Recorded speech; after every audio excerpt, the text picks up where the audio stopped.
last time, we got covered in mold. We got significantly covered in mold. And then we put on a change of clothes and ran around some older areas in our fancy golden suit, picking up the escaped altered items for Langston. So, we've done a little bit of the freeform exploration that this game allows by the end of it. The world is opening up to us. We have our level 6 card. We have the ability to fucking fly. We can go wherever we want, basically. But today, after finishing up our current distractions, we're going to get the show on the road. And we're going to go visit this prime candidate program that Dylan has so kindly told us about and gave us access to. Find out the truth behind ordinary.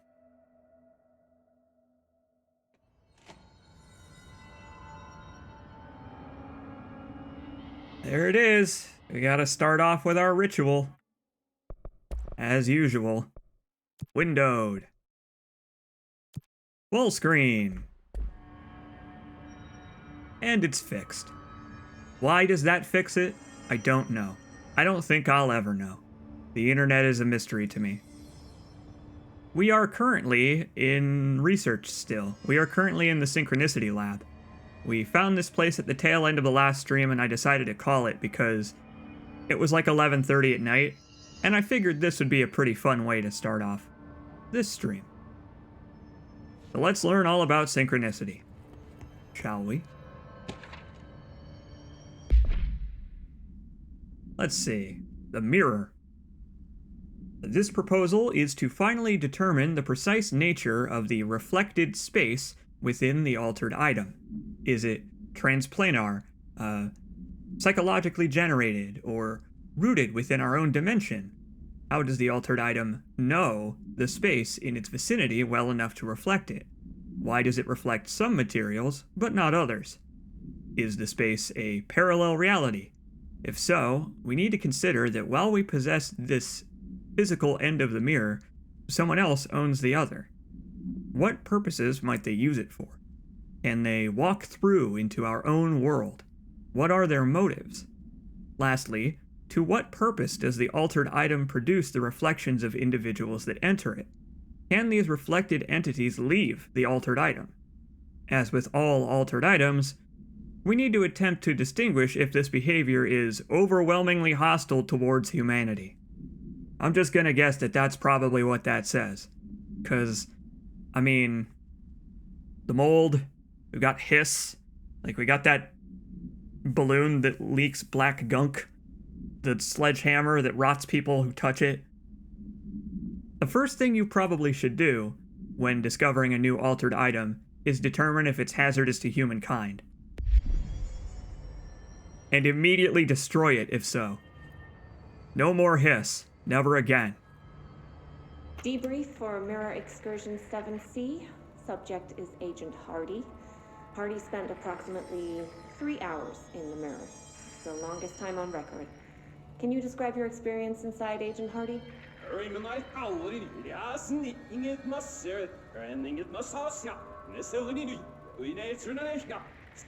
Agent Hardy is physically healthy. All tests have come back clean. Yet the speech issue has persisted for hours.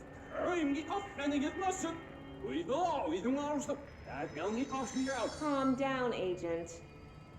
It could be psychosomatic, but the fact that this only occurred after returning from the mirror makes a paranatural explanation more likely. Oh, you don't say. I recommend a battery of tests and a Class Orange quarantine. Well, you were... The other logs from the people in this lab were just speculating about entities inside the mirror. I would say that that may not actually be Agent Hardy. I don't know. Although maybe while he was there for those 3 hours, he learned a new language. Or something like that. Maybe Agent Hardy is just having a bad day. He's been awakened to the idea of the Rosetta Stone. You know, the teaching program. Like Mavis Bacon teaches typing or something, but for learning to speak backwards. Maybe he's a fan of Twin Peaks now. Let's see. Containing the reflection. Altered item 60, the mirror, does not reflect its surroundings with perfect accuracy. The environment seen in its glass contains slight distinctions. It is unknown why the mirror does this, if there is any ulterior motive. If there is any ulterior motive, then it's something we can't perceive. The popular theory is that the mirror has a goal in mind, that it reflects the world it wishes were real, subtly replacing our reality with its own. While certainly far-fetched, the theory is worth noting here as a warning not to underestimate the mirror. The specially designed BlackRock panels have been installed to prevent access from our side or the mirrors. For added security, a particular arrangement of the panels is required to open the door. Thanks, Gronson. More logs from Gronson. Okay. Well, pop this baby open, I guess. Let's see, what do we got?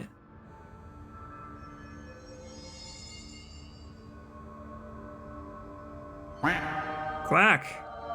Fort Nothing, resubscribed for 22 months to your pal C. Jacobs. Wow, I guess Control was right. I do in fact wish that something like that were to happen. Or for Fort Nothing to subscribe for 22 months. Thanks. Okay. Well, I suppose then that since this is what the mirror wishes were real, I guess this is how we open our way in then. I'm just wondering which side is supposed to be which. Are we looking in the reflection or not? I guess this is the camera pointed at the mirror, so it would be this side, right? This side would be it would be reflected, right? Looks like there's a mirror in there. Thank you, director. Director Obvious. Okay, so those are the two closest to the mirror.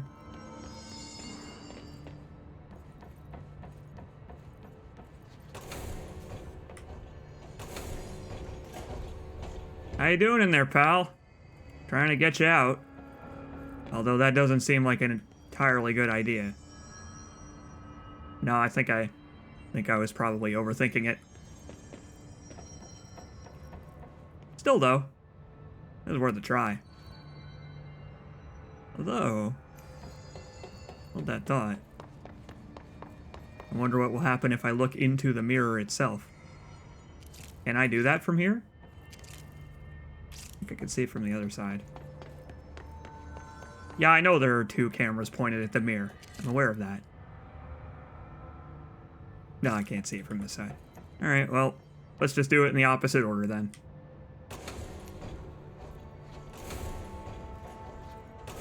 I just assumed because the camera was pointing at the mirror, I was supposed to flip the open windows around instead of doing them in the order they appeared, looking at it straight on. It's fine, though. As usual for puzzles in video games, I was overthinking it. What a weird way to lock something up. That would have been a fun twist, though, if you did have to, you know, if you did have to swap it. There's something... Right. Yes, right here. This is open, but I bet on the other side of the mirror it's not open. So I bet we need to remember this.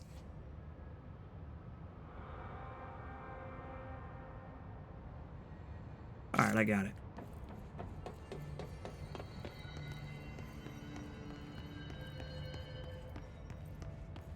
Let's see what this baby's all about. Time to take a trip.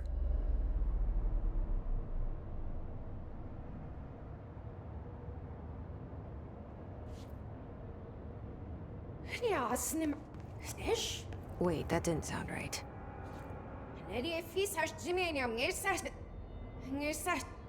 Yeah, that's not good. On the bright side, I guess, if we spend fewer than 3 hours here, it likely won't be permanent. Probably. Yeah, here we go. Yeah. So I guess we need to reflect it then. We need to do the...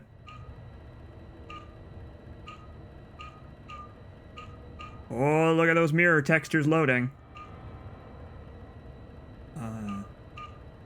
Wait. Yeah, there we go. Nice. Surprising that those were the right way around. I was expecting it to get backwards launch efficiency.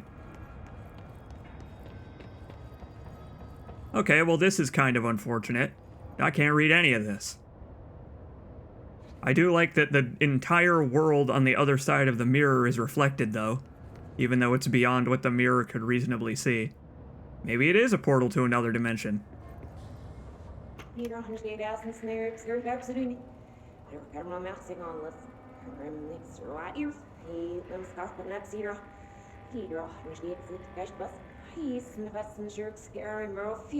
What? I can't understand you. You need to listen. I saw something in there. There is something inside. You need to lock down the mirror.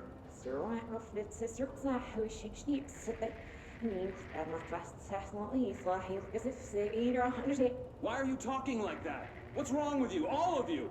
There's something in that fucking mirror.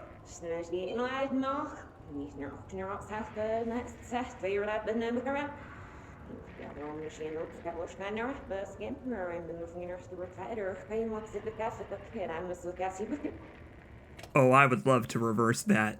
I would love to take all this reverse dialogue and re-reverse it so it's playing forward again. Oh, I wonder what the other Agent Hardy is thinking of his situation. Do you think the other Agent Hardy is freaking the hell out like this one is?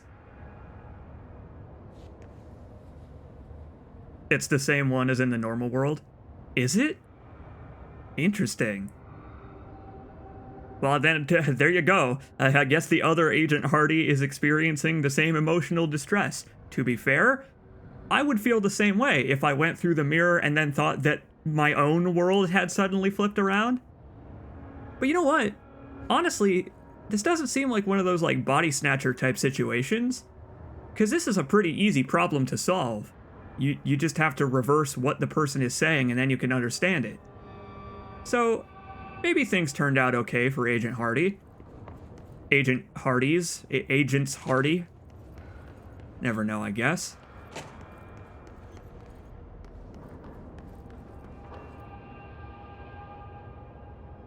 Oh yeah, everything's backwards.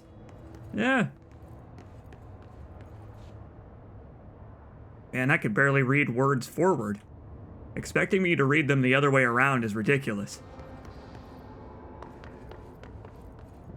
I barely even speak English. Think I know how to read it? No. Ridiculous.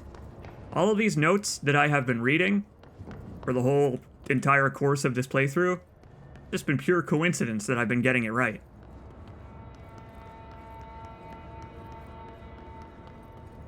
No, you know what they need? They need one of those, like, repeating hamster things that you can buy at a dollar store where you talk to it and then it says what you said back in a high-pitched voice.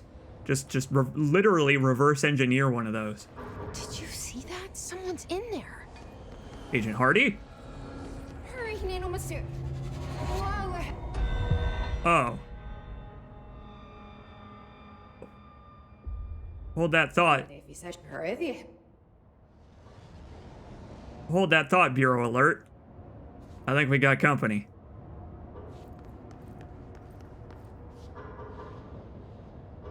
Okay. I guess that makes sense, though. There's an otherworld Agent Hardy. Why not have there be an otherworld everybody else? I played Silent Hill. I know how this works.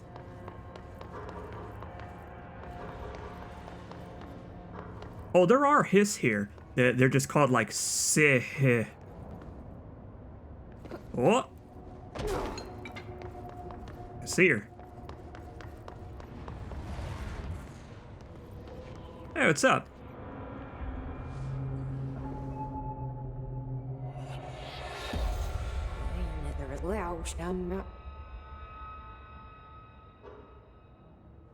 That's not good. Well, I don't know if I would say that. It doesn't seem necessarily hostile. Although, after this one, the next room is open. The glass is broken. So I don't know if I like this, actually.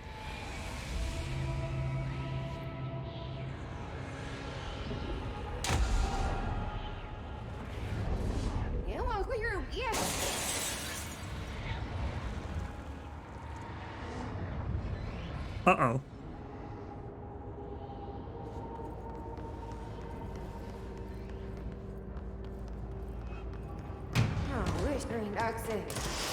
Well, that's unfortunate. It's a mirror match. Oh, I love it. I love mirror matches. We picked the perfect clothes for it, too.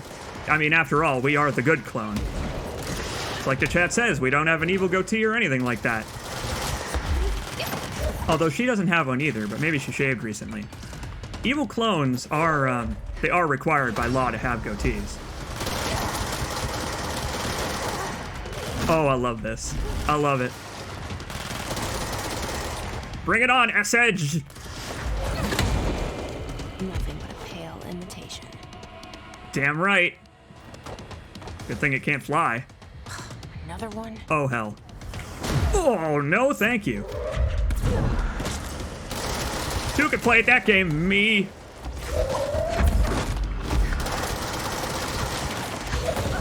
Oh, it's using charge and spin. And it's also got a shield now.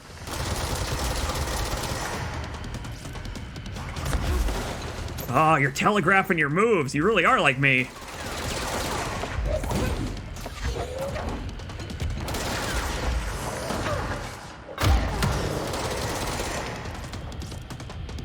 Uh-huh. Bring it on! What's next? Come on, then. My own clone! Now neither of us are going to survive the events of this game. Ah, yeah! Catch my own projectiles and throw them back at me. Hell yeah.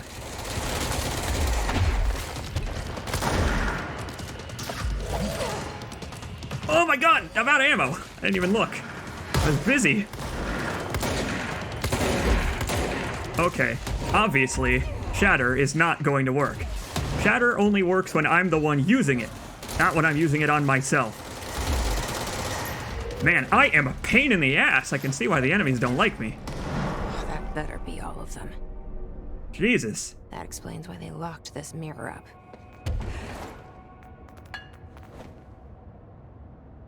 Okay. It turns out that, in fact, this is the evil hell dimension full of evil clones. Sorry, Agent Hardy, but you have been replaced by a body snatcher. In like the most obvious way possible, where he literally speaks backwards. I guess the good news is I have eliminated the evil Jesse. So now we don't have to worry about it. He's gone. Forever. I assume that's the end of it.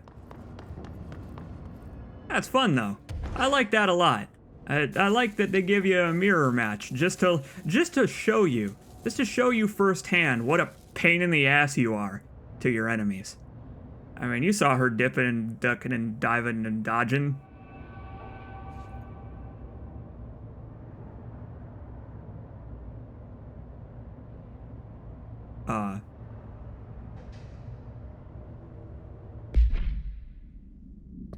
Okay.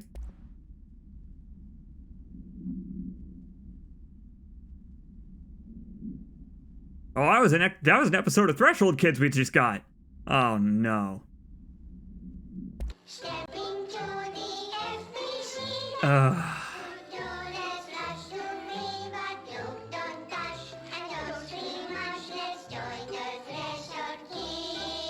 Let's join the Threshold Kids. I never get tired of it. Since little Topher is taking a trip with his father into the world outside our wonderful bureau, I think it's a good time to talk about secrets. Who can tell me what a secret is? It's something you hide from everyone so they don't get scared. Partially correct, Topher. A secret is something you don't tell anyone outside the Bureau, because people outside the Bureau Aren't ready for the truth of reality. I mean, that's true. Very good. When you tell someone a secret, you're hurting their brains very badly. Now, let's review what exactly is or isn't a secret. Okay. I'm ready for my quiz. Mr. Bones? First, we have a rainbow. Secret or not secret? Not secret. Correct. And the true version of rainbows? Secret. Correct. Cats? Not secret. Correct. And the Alpine Chimera? Secret. Topher. Too many slip-ups and your father will have to go on vacation without you. You don't want to end up like Meg, do you? What? What? What? What happened to Meg?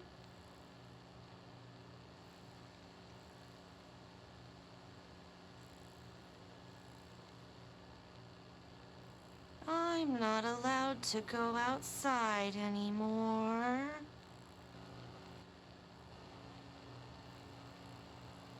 Correct. Not secret.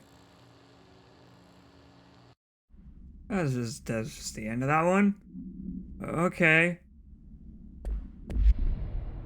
What lesson was that one supposed to teach? Was I supposed to watch that one backwards for a secret hidden message? About how, like, the power is Satan or whatever? I don't know. I don't like that one. I mean, I think I've said that about every Threshold Kids so far, but that one was especially, I don't know. I don't know if I like the Threshold Kids lore. I don't know if we need Threshold Kids world building. I do like that even here in the reverse hell dimension, the motel and casino is still intact, even if it also is reversed. Kind of unfortunate that we can't leave and go to the ritual division. It seems like the mirror has a limited range of effect, perhaps. Like it's a mirror hell dimension, but it's only a mirror hell dimension for things in the immediate vicinity of the mirror. Well, that was a bunch of nonsense. Can I please cleanse this mirror so that no one can ever enter it again? What's doing with this thing? Maybe let's cleanse it when we're on the other side. That would probably be a good idea.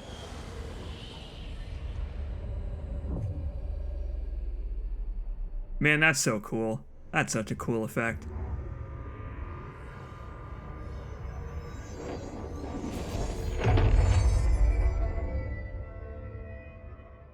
Well, it's cleansed now. The hiss is gone.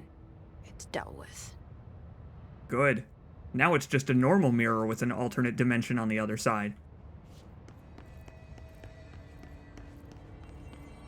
I love it. The fight with Edge is so cool, and they never do anything like it again.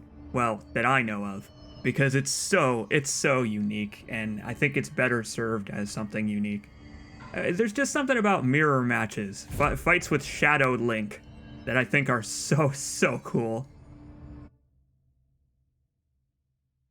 It's just great to show you what your enemies see when they fight you.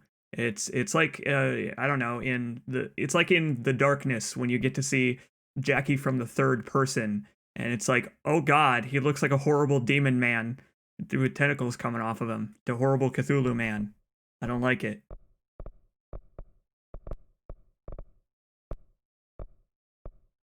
Here, we'll put some more points into C's, because it turns out I'm actually making quite a bit of an effort to use C's.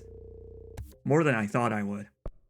So we'll just make our seizures extremely healthy. Which seizures generally are not, but in this case, it's more like asset seizure. Like we're a repo man, but we're repossessing their lives. Okay, so that's another one down. But we're not going to leave just yet. Because, hey, look. All the windows that were in here on the other side of the mirror are also broken. Thanks, Synchronicity. And if you liked the outfit that S-Edge was wearing, now we can wear it. Hey, how about that? That's kind of neat. Yes! Yeah! Synchronicity! Oh, those are all out of time with one another. That's not gonna work at all. No way, man. I ain't even gonna try it. So I don't know why that Threshold Kids video didn't play. The Threshold Kids video is actually here on the other side of the mirror. And if you play it on the far side, it is supposed to actually play on the TV backwards. But for some reason it didn't. I actually recall reading a bug report about that, where if you pick up that Threshold Kids video from the other side of the mirror, it seems they fixed it, but it used to not add it to your collectibles, and people were confused. You used to have to pick it up from the correct side of the mirror. But I guess you don't anymore. Let's go back to the executive forum, so that we can change our clothes, change out our mods, and all that stuff. Just for funsies.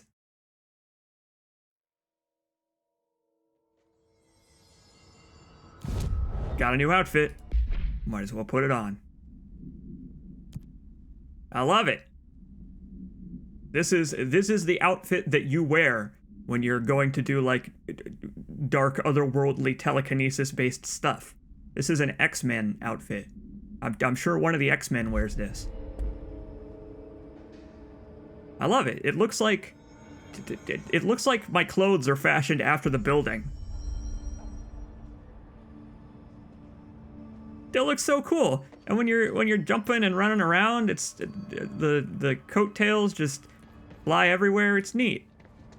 I was talking to Pizza Android about this before we got started. The one thing that kind of bums me out a little bit about the outfits in this game is there's some promo images, key art and stuff of Jessie with her hair down and kind of like spaghetti flying everywhere, and that would have been so cool. But there aren't any outfits that Jessie has with her hair down in the game itself, which is a shame. It would have been cool to see the hair levitating and all that stuff. That'd be pretty neat.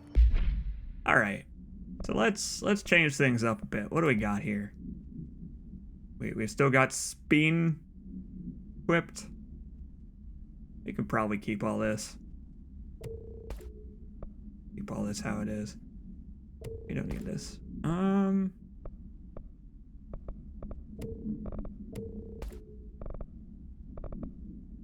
That's pretty good though. Getting some fancy pants prime reload speed here. I might have to put this damage boost on something. This would probably go pretty good on charge, because charge already does infinity billion damage with the explosives. Making it do even more would be just unfair. To my enemies, I mean. And we will get another ammo refund later, so we don't need that right now.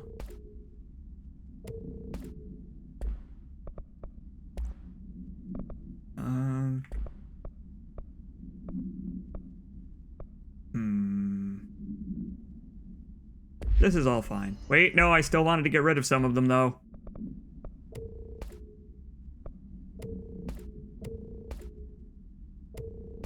Yeah, we're getting to the point where these are starting to make quite a difference in their effects. Like 25% shield energy cost is actually pretty significant, because shield costs quite a bit to use.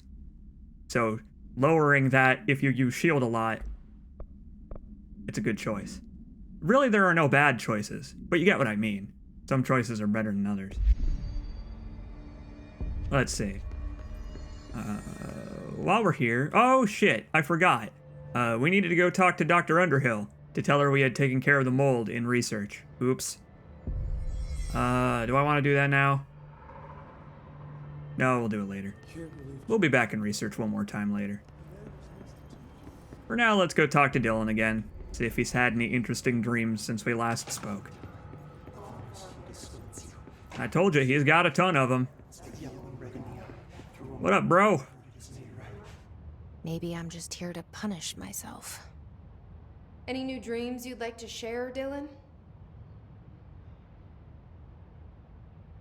I'm glad you asked, sister. This dream, like all dreams now, felt very real. Like reality. And reality now feels like a dream. Maybe it's all a dream. Maybe it's all real. Dream where my brother endlessly tells me about his dreams. I was in a dark place, and there was a dark man there. His name was Mr. Door, and he told me that there are many worlds, side by side, on top of each other, some inside of others. In one world, there was a writer who wrote a story about a cop. Wait. In another world, the cop was real. Oh yeah! Max Payne! Yeah! Good job, Remedy. Endlessly shifting between them. The double reference! Thanks, Dylan! These worlds. I wanted to bring the hiss there. But he didn't want to help me. He didn't like the idea. What did he know? I'm not wild about the idea myself. Through time, the thunderous Yeah. I mean, we're already in Max Payne. We don't need to be in any more, you know what I mean? You know what I mean? Oh, I love it. Again, I completely blanked on that. I do not remember that dialogue. That's great. I like that we're getting to the point where I mean, I've played through this game a few times, obviously, but I've only listened to all this dialogue a few times, because why repeat it on multiple playthroughs? That's great. I would like to see Max Payne fight the hiss. He'd be really good at it. He'd bullet time dive, slow motion fights with slow motion smoke effects and particles. That would look really cool. That would look great.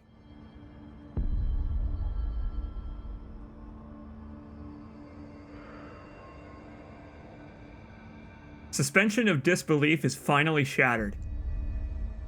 I can handle the flying and the TK and the evil fridge, but when anyone responds to, "I had the best dream," with interest, the illusion is gone.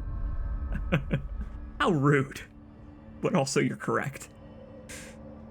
What do we got for countermeasures? We've got guards and executive. We're probably not going to be able to do this one because we're a high level now, so the game will very rarely spawn guards anymore. Maintenance.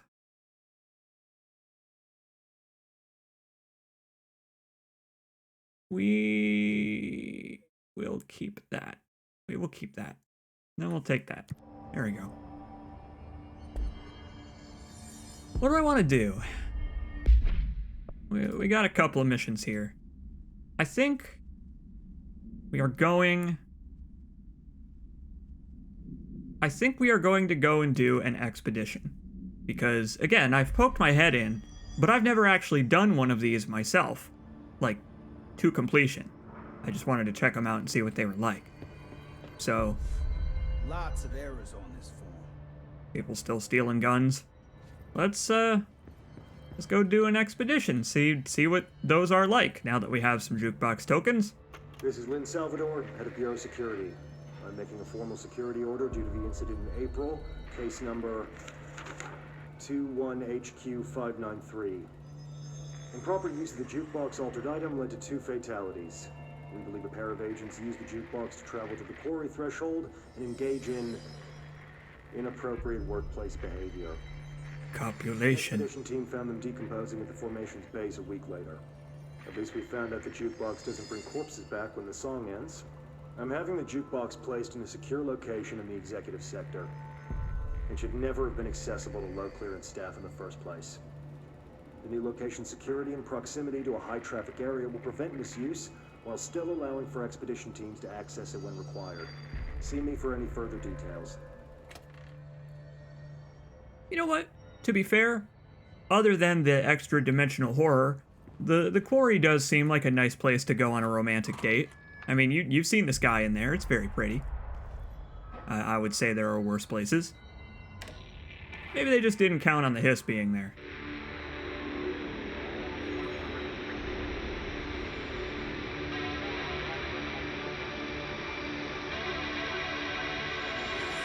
Jesus.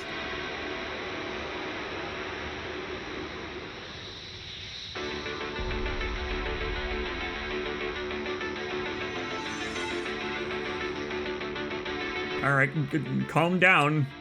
Calm down, Miami Nights 1984.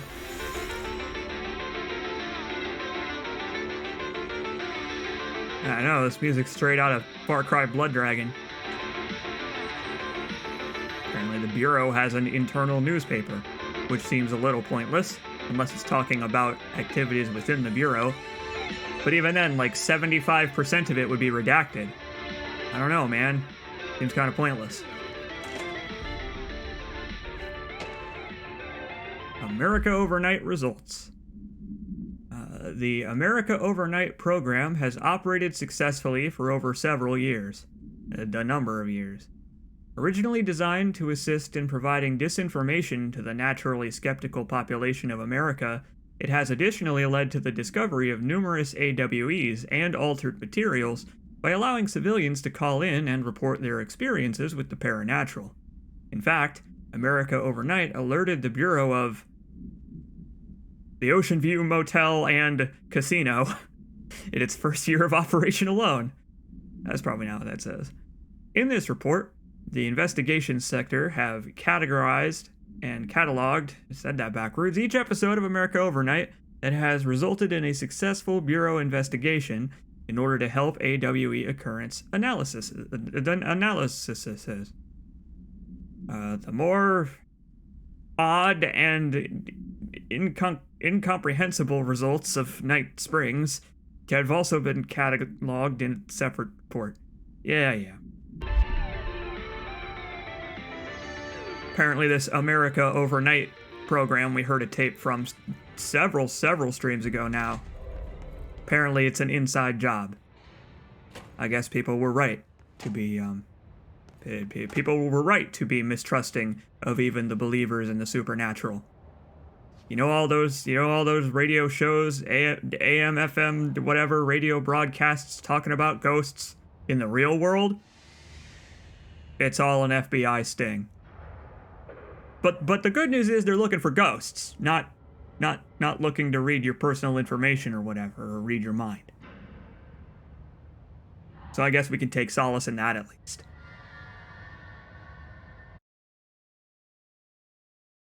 So this is the jukebox. We can now do expeditions of varying difficulties. You have to clear each tier at least once to unlock the next tier. And for doing all 3 tiers, there's a new outfit. But also higher quality rewards and mods and all of that stuff. And some unique mods that only appear in expeditions. It's a good way to test out your skills because expeditions are very challenging, and it is a good way to get your hands on more materials if you want to craft some mods, or if you, I don't know, if you feel like you're underpowered and need more powerful stuff to kit yourself out with. Want to upgrade your weapons and all that. Let's do it.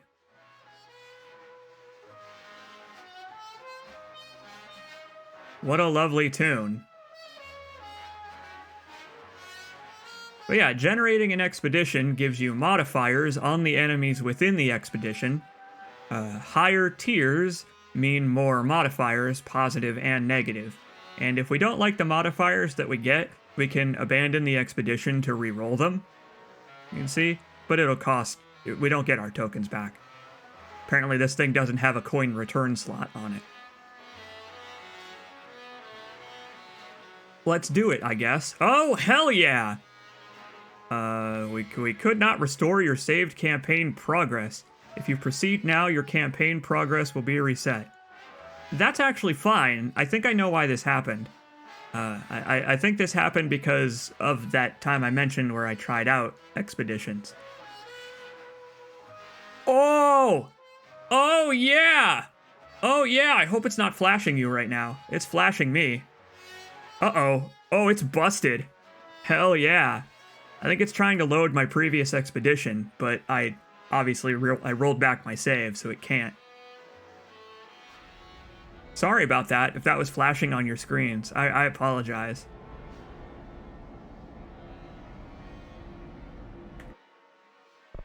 Now it should be fine.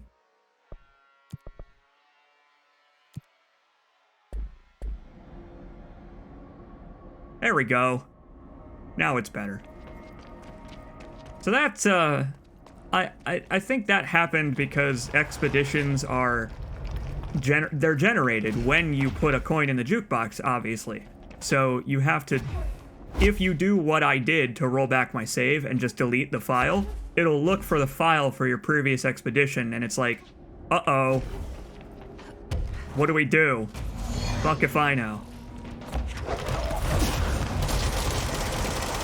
So yes, expeditions are hard. Oh, they're difficult. Like, again, I've only tried the one, and I didn't finish it because it was so damn hard. I couldn't tell if I was underpowered, or if they're just really difficult or what. But they are great for trying to train up your skills in various areas. Trying to make use of your, all of your abilities. Keep the enemies at bay long enough to accomplish the objectives. They're also very chaotic. And the thing is, they only get more chaotic, too. Hello. There are 4 islands, and you can take on the islands in any order you want.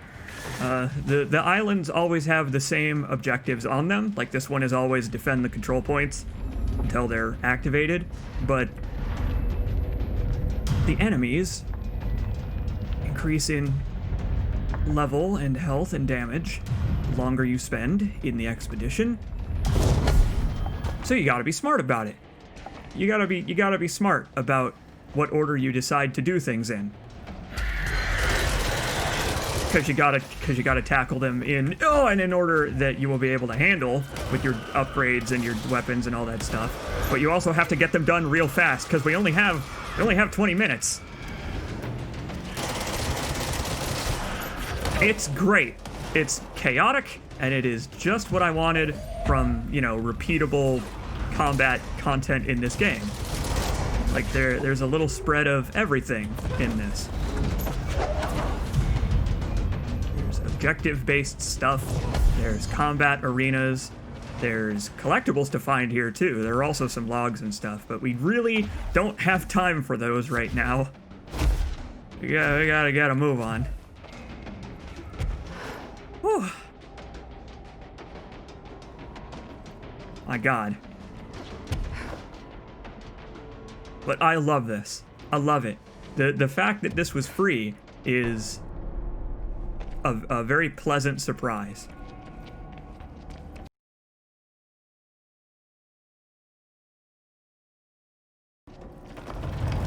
Alright, well, for now the game is going to look slightly worse, but it's the only...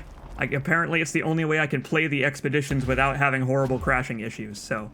After we get out of the expedition, I guess we'll go back to normal.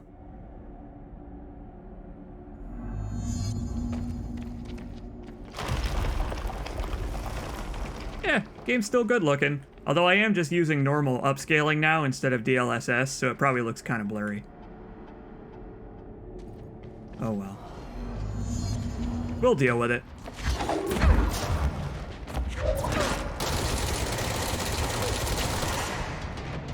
It's just a shame. It's just a shame because if I waited to stream this game until, for example, next year or something, right?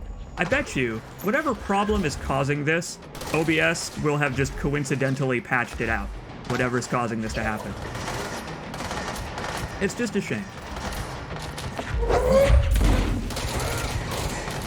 One of those things where, like, have you ever had a problem in life where there's nothing you can do about a situation and it feels so unfair, but you know that you can't solve it? It's one of those things where I know there's nothing I can do to make Control run with the graphics settings it deserves for showing it to the internet and also be stable. You can't do both. But I wish I could do both. Oh yeah! Knock him off the edge, that's the easiest way to deal with him.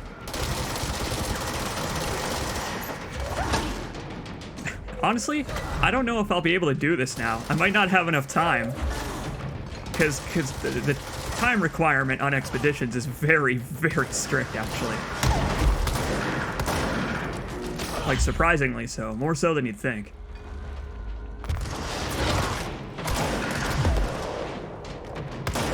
Come here, you. I'm gonna shoot through my own head at you.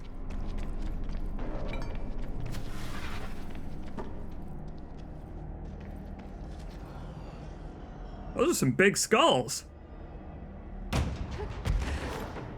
Here we go again. But yeah, when I did my test of expeditions, right, just to mess around with them and see what you do in them, obviously, none of this happened. Of course, that's how it always goes with me streaming a video game. But until I hit the record button, it's fine. And as soon as I do, it all goes to pot.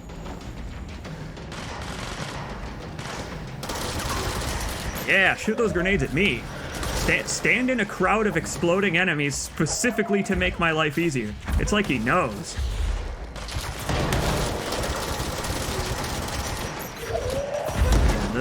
Most of the changes between generated expeditions are the enemy layouts, stuff like that, where or the positions of certain objectives, like the control points we have to capture and all that.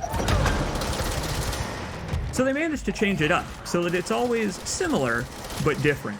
You know what you're getting into, but it stays fresh. I know. I need to install unregistered Hypercam 2. That's the only way that this will be a truly complete experience. Is with the power of unregistered Hypercam 2. Not registered. Don't register it. Not a single person I've ever seen register unregistered Hypercam 2. I mean, what would you even call it if you did that? Huh? Ah, wow! That's bad. Oh, big boy footprint over there is a pain in my ass. Oh, those guys are the hardest enemy to fight. I do not like those men.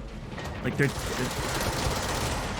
stuff they throw with telekinesis is just so... It's so strong. I don't understand. I guess Pierce would be good, because then you don't have to worry about the shield. Or maybe, like... No. You don't want to use charge. We talked about that when we were fighting Salvador. Ow! Christ. I told you expeditions were tough. I mean, I bet you believed me, but, you know, it's nice to have a living example.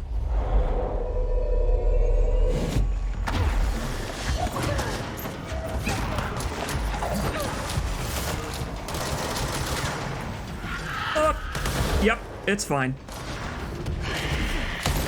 Oh, that 100% health modifier is not helping me here, though. As this guy is chuffy now. He's very chuffy. Uh-oh.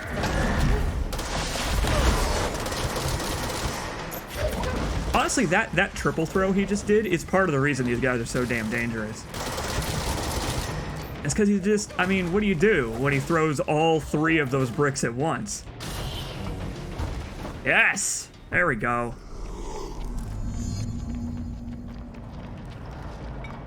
Alright, we're gonna have to make a mad dash, but I think we can still do this. I think. Because these other 2 objectives are not specifically combat-based. So we might make it. What's cool is that because we can do these in any order, and the enemies level up after each one that we do, we can pick and choose based on the way we've loaded out our Jesse, or I don't know, just how we feel like tackling it.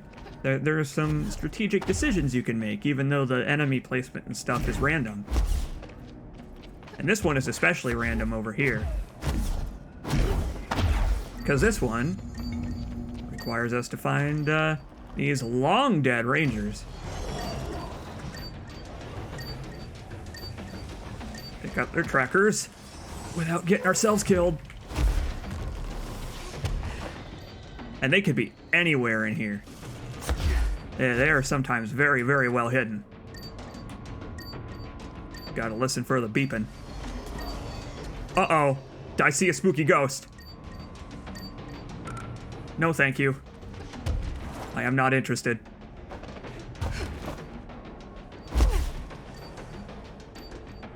It's up here. Yeah. And again, there are collectibles to find here, too. I don't know how the hell you would do that. I don't know when you're gonna have time to find collectibles when you've only got 20 minutes to do all of these objectives. Thankfully, in this one, you don't really have to fight anything. You can just run back. But obviously, the less enemies you fight, the less reward you carry out of the expedition, which kind of defeats the purpose a little if you just run past everything. But I guess that's why they have those arenas where you have to do you have to fight the waves of enemies.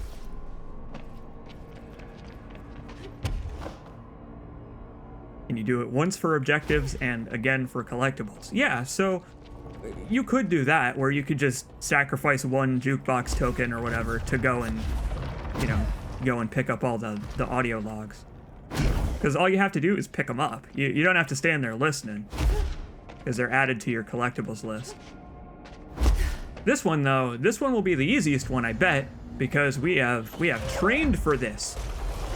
We are the janitor's assistant. We have experience with burning the trash. Burn that trash. Yeah!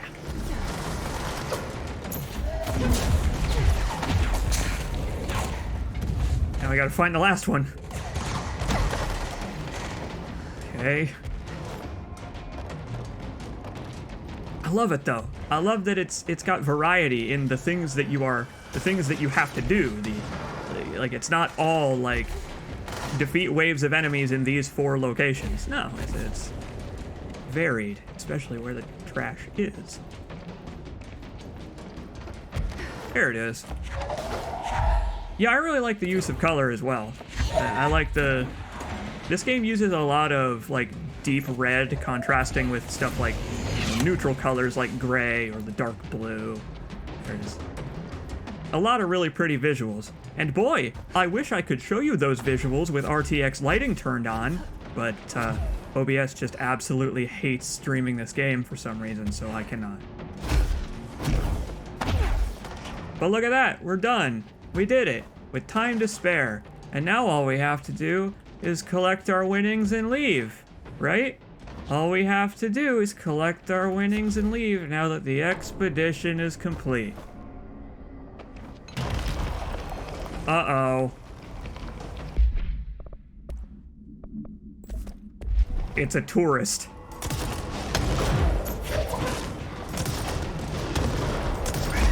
I don't actually know what happens if you run out of time during the boss fight.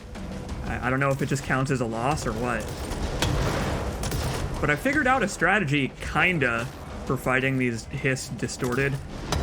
If you explode something near them, the smoke kind of reveals their shape. So you just need to pull out charge and start shooting. and also stay very far away. The way I was doing it before is I was trying to throw an object to stun them, but obviously since you can't lock on, you gotta manually target it, and that's a lot harder. This way is a lot easier. And it makes very pretty visuals, even without the power of RTX, or whatever. Can't let this thing get away, though. I mean, obviously, all of this will be null and void if it runs off and hides. But let us not let it do that. No, I said don't let it do that.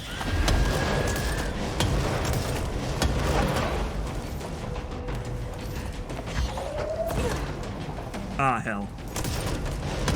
Come here, you. I said, come here. Eh.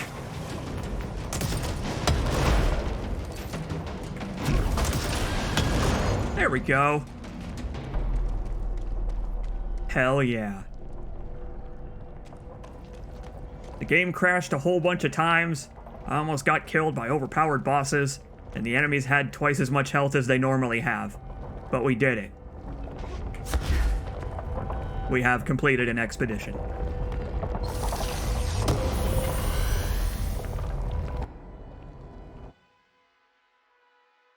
We did it! And your reward is that you get at least one jukebox token back, even if you do a hard difficulty one. And it gives you your stats and your rewards, the modifiers, just so that you can, you know, show off to people and show off the cool clothes you're wearing.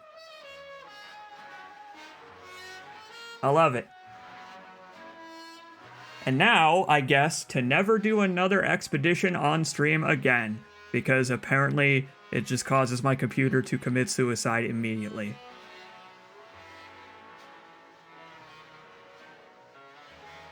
Glad I showed it off, though, because expeditions are really, really cool, and I've been hyping them up for a while now.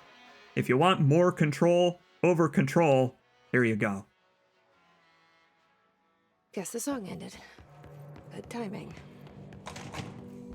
It's really neat. We'll check out what we got here. Gonna restart the game again to go back to DirectX 12 and all that stuff. Let's see. Obviously, you also keep any of the source that you picked up during the fighting of the enemies and any mods they dropped, which is good because it means that you don't have to rely on the rewards for finishing the expedition to make it worth the time. Like, even if we fail, we still walk away with whatever mods we picked up from the enemies. We got source gained from headshots. Neat. That is exclusive to Grip. I think that one is a unique mod, I think. Energy gained from headshots, not bad. Although I have a better one of those equipped already. Well, wait, this one is precision energy removal, or renewal rather. I wonder what the difference is. I don't know, maybe it's just a further modifier. Get rid of that. We can make shatter fire infinity pellets if we want. Just some nice damage boosts. But yeah, the mods that you get are not entirely random. They're mostly random, but generally the game seems to, from what I've read, the game seems to try to reward stuff that is better than what you currently have. Or something unique, like, you know, the source from headshots thing. Ammo gained per element pickup. That's cool. That would be useful for closer up weapons like Shatter. Because you could just run around among the little blue health pickups, firing away, and they would come to you and refill your ammo in mid strafe. That's cool. I want to keep that around. We might find a use for that someday.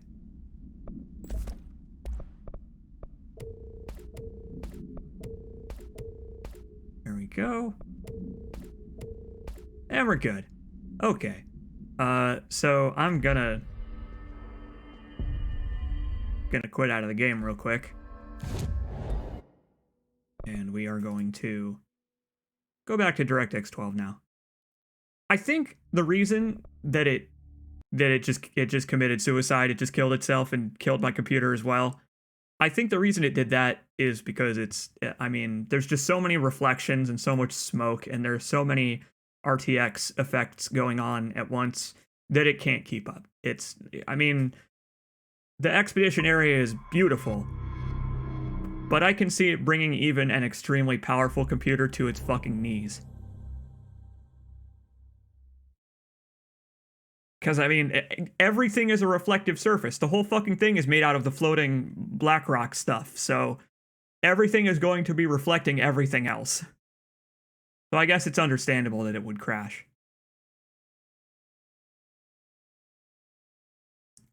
If you're trying to stream it, right? Again, that's the whole problem, is that I'm trying to stream, record, and play. So I'm pushing my graphics card to its, complete, limit here.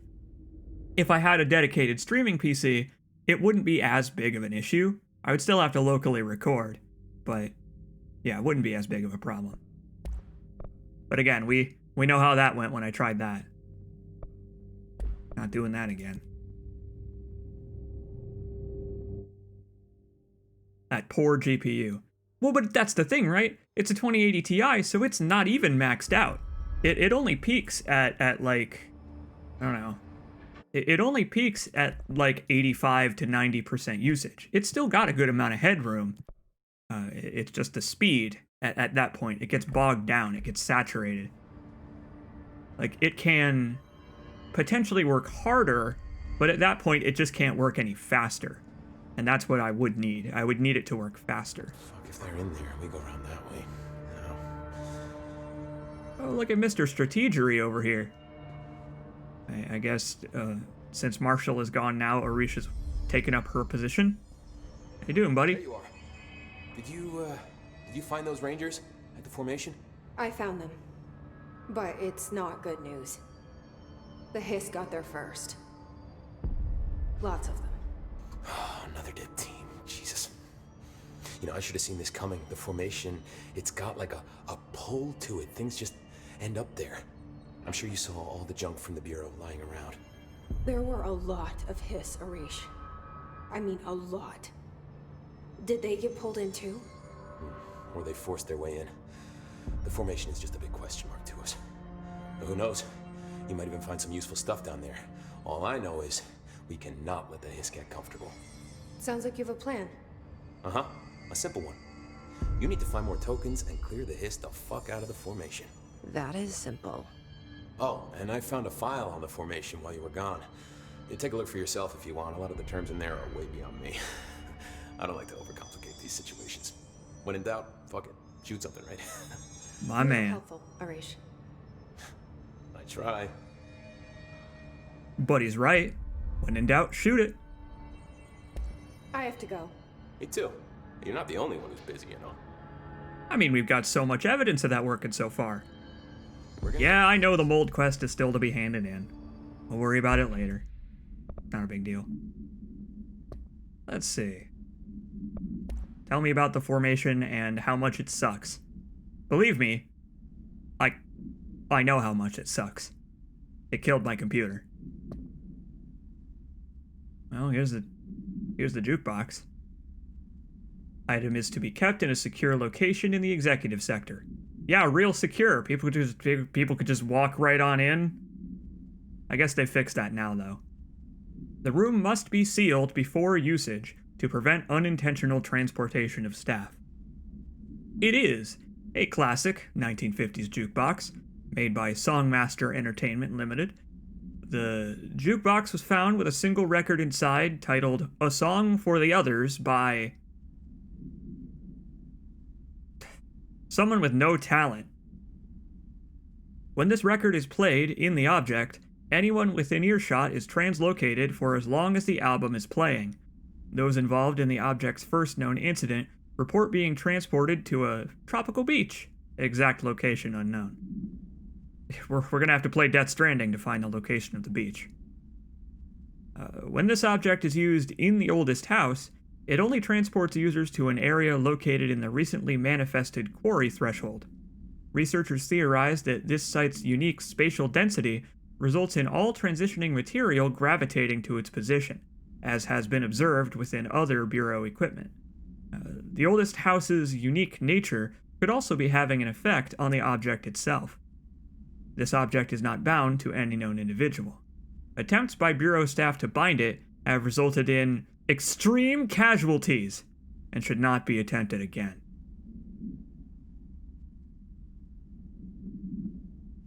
I'm going to assume that attempts to bind it have resulted in it just repeating the song forever in someone's head like an earworm until they kill themselves. Just can't take it anymore. Okay, so that wasn't the log we just got, though. I guess the log we just got is here, then. Nope, that's the mirror. We don't need to worry about that anymore. There it is.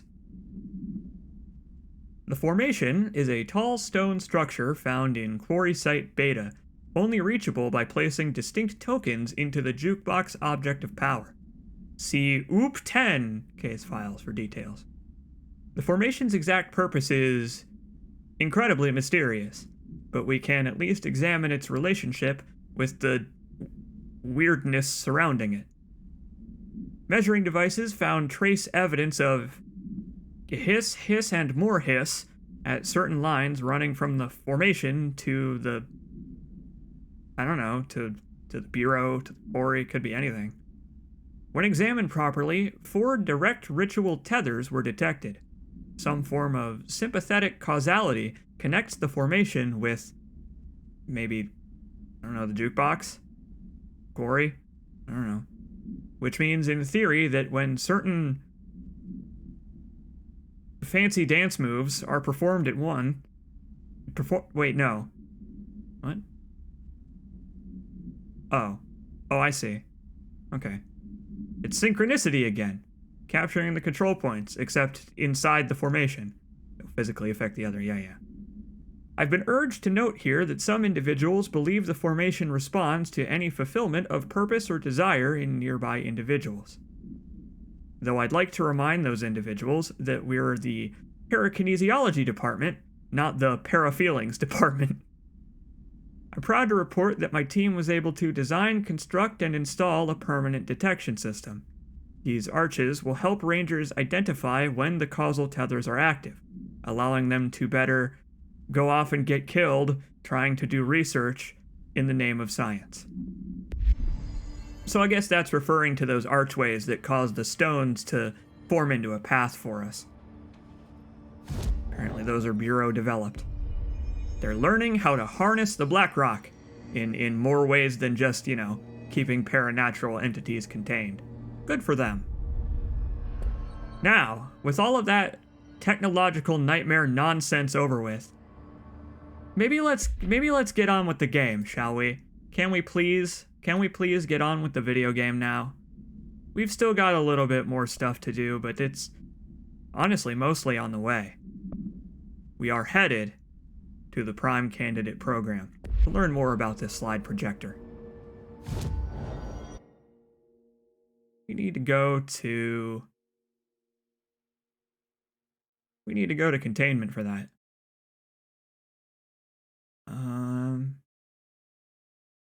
And that is the easiest way to get there, I guess, would be logistics, because then we can just go right to the security wing. I apologize for all of the horrible tech issues that just happened. My desires were innocent enough, believe me. Let us put Pierce back on, why not? And you know what? We'll upgrade Pierce too, because I'm sure I have enough materials now. After that horrible expedition we did. Here we go. Let's do it, Pierce. There. Put another mod in it. We could make Pierce do infinity million damage. That would be fun.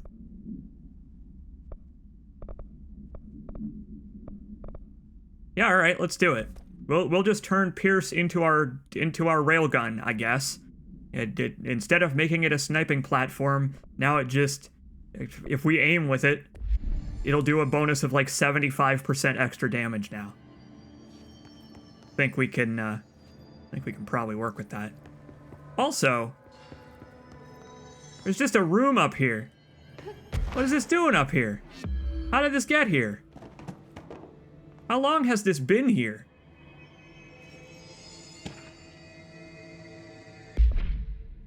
Aha! The Tennyson report. We finally found a copy. Let's see. So sad, so strange, the days that are no more. For years, the Federal Bureau of Control has been wrongfully forcing a philosophy upon itself and its people. This philosophy is known to you all as science. We all realize that the concepts we explore here are mystic ones, with arcane thinking required to understand them. Yet we insist on using words like paranatural and para-utilitarian to create the illusion of a scientific structure, a tidy little system. The Bureau is desperate to stand with the close-minded cult of logic and data that has overrun our society. If a thing cannot be quantified, then we must dismiss it outright. We live in an age that is openly hostile to faith in the veiled forces governing our reality. I must remain anonymous for fear of reprisal from anti-esoteric bureaucrats watching us from their plush offices. Those same bureaucrats, Trench and Darling chief among them, have been steering us away from the Bureau's arcane foundations for decades now. It is time we corrected course. If you stand with me, share this message. We are not alone. Well, I can see now why Trench apparently was on the warpath after reading this Tennyson report. Who knows, there might be more to it. This may just be the first page. But, it's a sound theory, but I would maybe take it up with the research division instead of just passing around and a secret underhanded note talking shit about your bosses and their methods. You know, we have a couple of notes from the Bureau itself talking about thaumaturgy, remember? About when, back in the early days, the Bureau considered certain things to be tantamount to magic. It's got history with calling things genuinely mystical or supernatural. Apparently, this person believes that they were right all along to think of it that way, instead of changing to be science-oriented. Science is bullshit. I'm becoming a wizard. You know what? Fair enough, Tennyson report. I wonder why it's called that. I wonder why it's called the Tennyson report. I guess maybe we'll learn someday. Either way, I guess the oldest house decided to move this office up here away from the rest of them, just as punishment for trying to pretend that science cannot explain everything in this universe. The oldest house disagrees. There is a scientific explanation, apparently. And it involves the board. Sure, you could do math, but what if chaos magic? Chaos magic is pretty cool, I've heard. I've heard a lot of good things about chaos magic. Maybe I should look into it. Please don't kill my coworkers. Stop it. Stop. Stop! They, obviously have no respect for my workforce. It's okay. Maybe they've been demoted, and that's why they're so upset. Not so happy with what they've been reassigned to do here at the Bureau. It's okay. I will free them. I got a pink slip for each and every one of them. I don't know their names, but it's okay. I can make a form letter.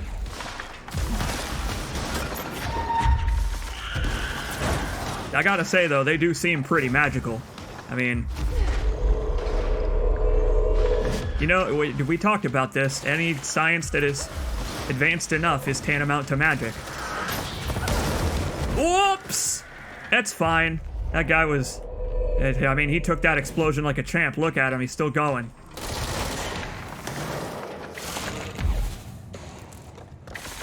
Whew. That was close. I certainly hope I didn't kill any of my employees just now. That'd make me feel bad, because then I'd have to dole out their severance pay from this mortal coil. How about you? Are you looking to resign? Apparently so. Okay, well, I guess it's time. We need to find out more about these prime candidates. So far, we only know of Dylan, number 6, and Alan Wake apparently was being considered at some point. Let's see if they ever made any progress on that.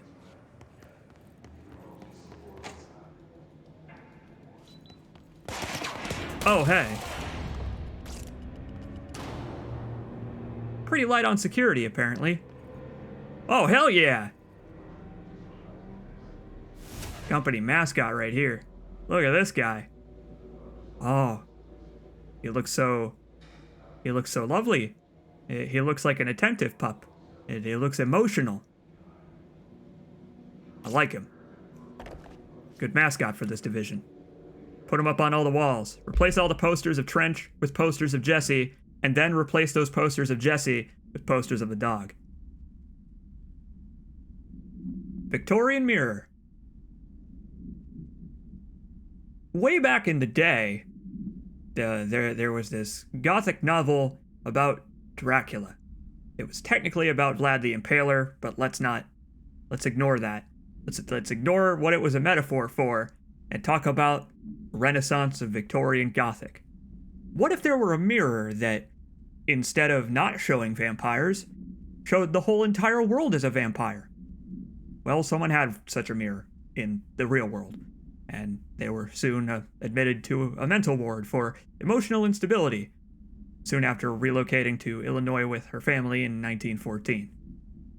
The item only appears on record again in 2006, when the Bureau investigated a sudden rise of disappearances in my town, Illinois. Agents found the item hanging in the local library.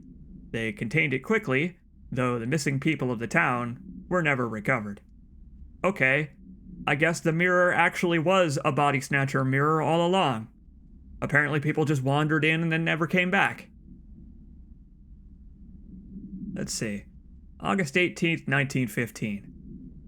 We certified that the case of Mrs. So-and-so has shown her to be a lunatic under the reasons of hysteria, bad company, and imaginary female trouble. I guess it was 1915. Her fixation with the family looking glass is noteworthy, though not an uncommon matter when considering the female disposition. Mrs. Carver is a fit subject for the lunatic asylum. Wait, you blanked it out in one spot and didn't blank it out in the other? Damn it! Whoever ran this asylum they were slipshod back in 1915. Apparently a fit subject for the lunatic asylum, and will remain in its confines until her affliction is past. Her affliction of imaginary female trouble. Thanks, Doc. Okay, well, I guess that's another sort of SCP adjacent concept where certain SCP articles are written from the perspective of a previous iteration of the Foundation, where they were more prone to human prejudice, thinking all kinds of things were a disease or an SCP. Our future. P6 and P7.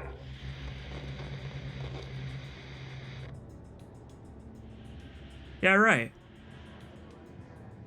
Alright, Trench, we haven't heard from you in a while. Let's see what you got to say about the Prime Candidate program. I can only assume it was Northmore's idea. I hope I'm not incorrect. I'll be disappointed in you. After North Moore stepped down, Piss! I doubled every effort to find new prime candidates. Wait, that implies it was his idea. Phew. No one but me. That wasn't good enough. I pushed hard. I never wanted the Bureau to end up in that situation again. The Bureau needs a director. Always. When my time reaches an end, I want more options on the table.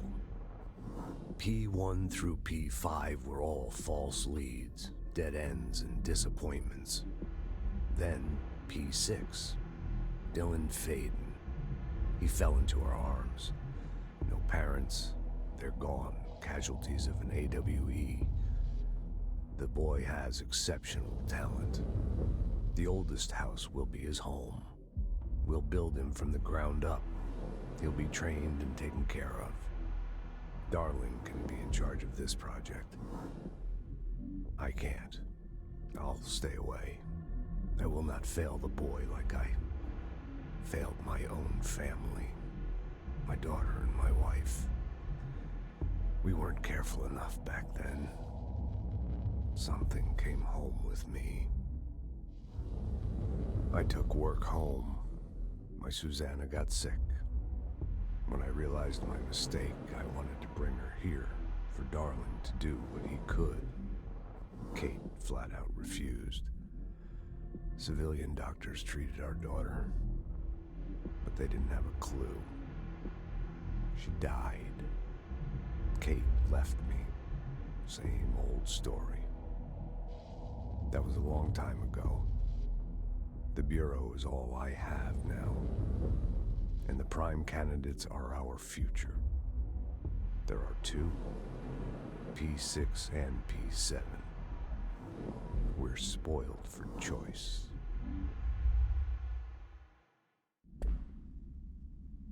Wonder what happened to 1 through 5. Well, that is an interesting revelation. I suppose that's twice now that Remedy has written a game in which James McCaffrey has lost his wife and daughter. Sorry this keeps happening to you, James McCaffrey. First it was Max Payne, and now it's Trench. But I suppose that explains several things, from Trench's earlier hotline messages about how his apartment feels lonely, how the Bureau feels like it's his home now, how he feels an obligation to keep items within the Bureau. It explains a lot of stuff. His desire to finish the plans for the Panopticon, make it so that the objects are contained and unable to get out. The directorial override and the lockdowns so that nothing can leave the building. It all makes sense. It stems back to personal tragedy. But to be fair to Trench, it also makes sense just from a, I don't know, I mean, just from a logical perspective, you'd want to keep these things contained. The idea, right, that before Trench's turn as director, there wasn't really anything in place to keep items from escaping the oldest house is scary in a way. Like, the Panopticon, for how useless it may seem to us in the middle of a mass escape event, it probably does its job pretty well day to day, even if it requires stuff like fridge duty. So in that way, his personal tragedy ended up doing good for the Bureau, as unfortunate as it is that it happened in the first place.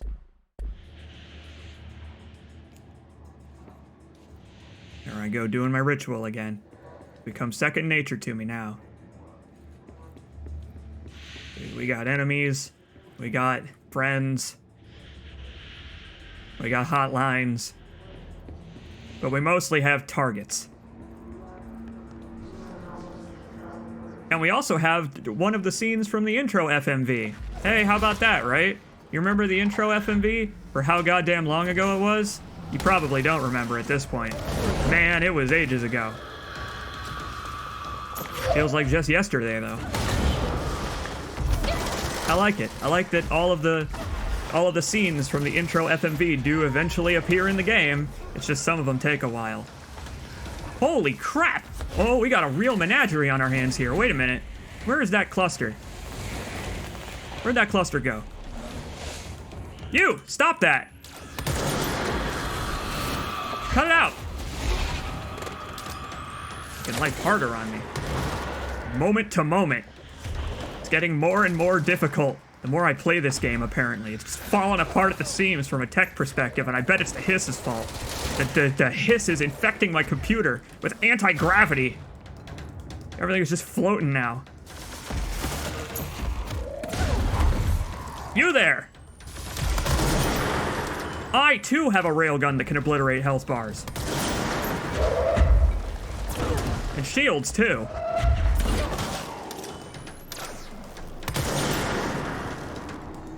See? Man, oh man.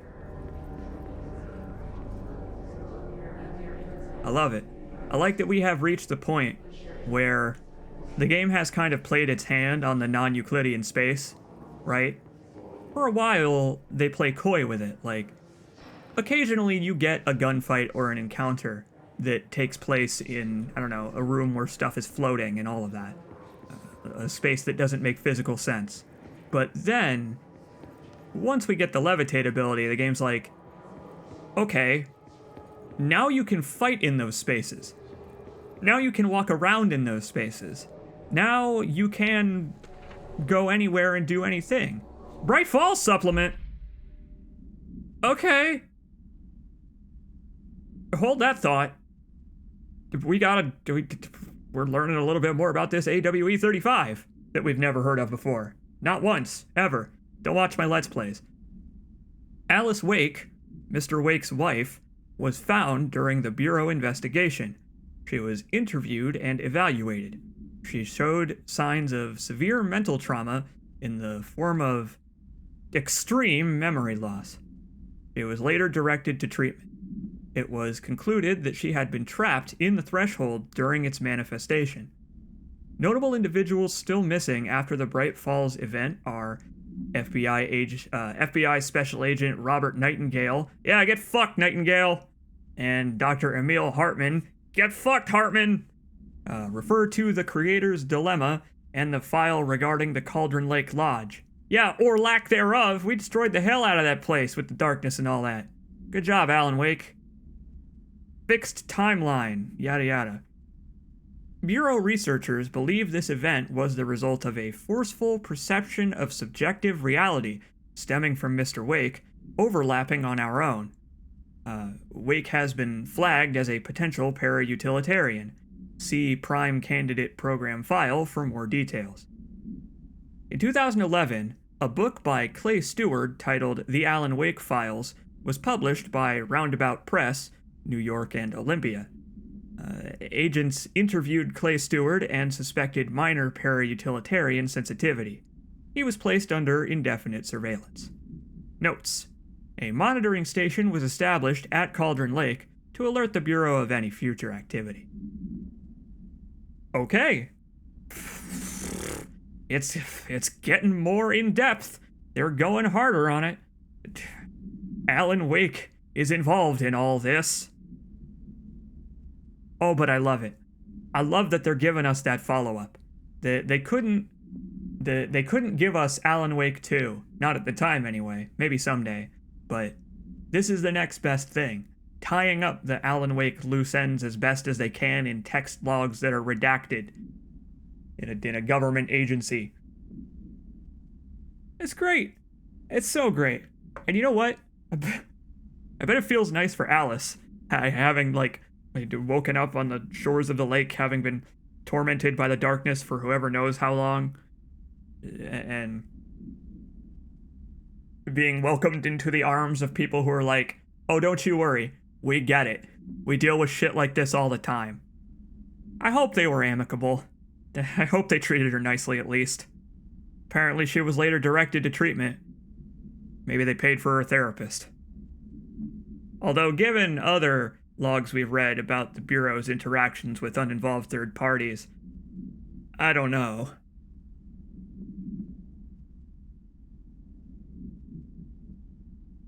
That's great. That's wonderful. That's what I wanted. That's what I was hoping for when I heard that there were tie-ins to Alan Wake in this game when I first played it. I was so happy when I picked up log files like that one. Oh hey! Hey! We gotta find one of these for Langston.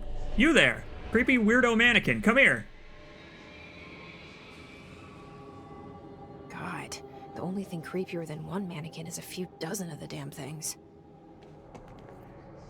Oh, great. Oh, man. You remember when I streamed Condemned?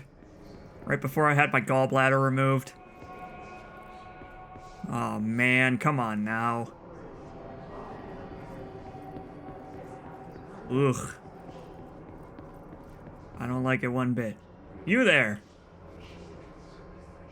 Don't mind me, just interrupting your discussion. Come here, you.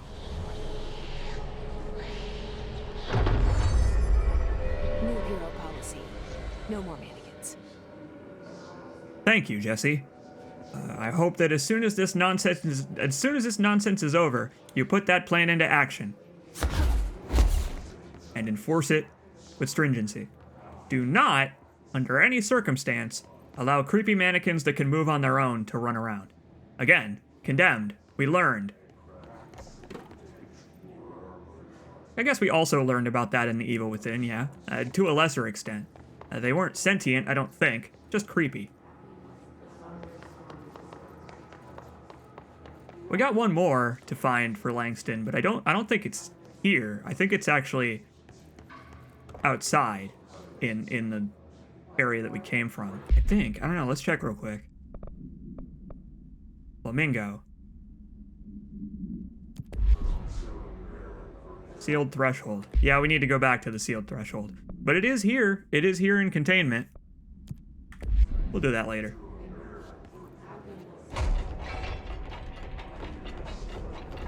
And that's good, in a way, because we can't complete the quest right now, but it's fine because I don't think we could go back to Langston right now if we wanted to. We're kind of knee-deep in this prime candidate program thing now, especially now that we know that Mr. Wake was being considered.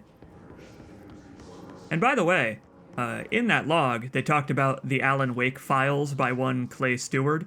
The Alan Wake files is real.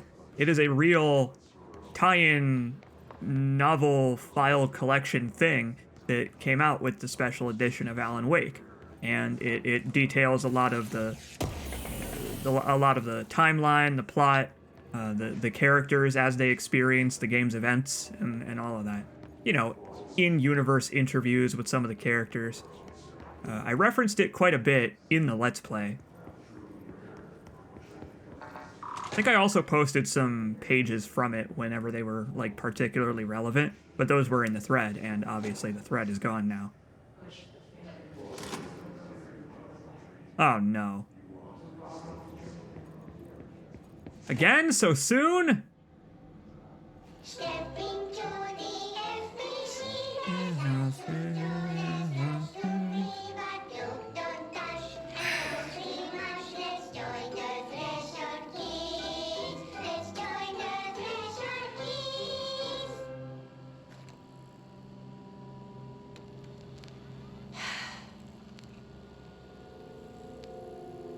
I can see you're upset, Meg.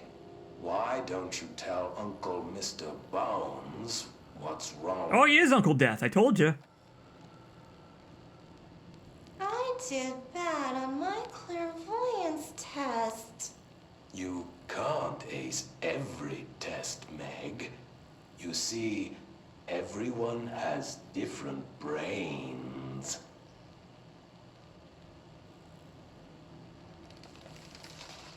Some brains can talk to each other. We call this ESP. ESP? Some brains can lift objects, like a baseball. Talk about a fly ball, eh, Meg? No interruptions! So who cares if you fail your clairvoyance test? Maybe your brain can throw baseballs, or talk to dead people, or make friends blind. What was that last one? Once we know what your brains can do, we'll know what job to give you. And if your brains are just right, you'll get to sit in the big chair.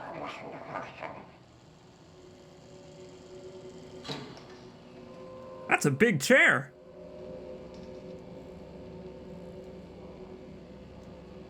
What if I don't want the big chair? What if I don't want the big chair? Everyone wants the big chair, Meg! Whoa, Meg's arms are really long. Here, use those brains to listen for once, or the only chair you'll get in is the one with straps.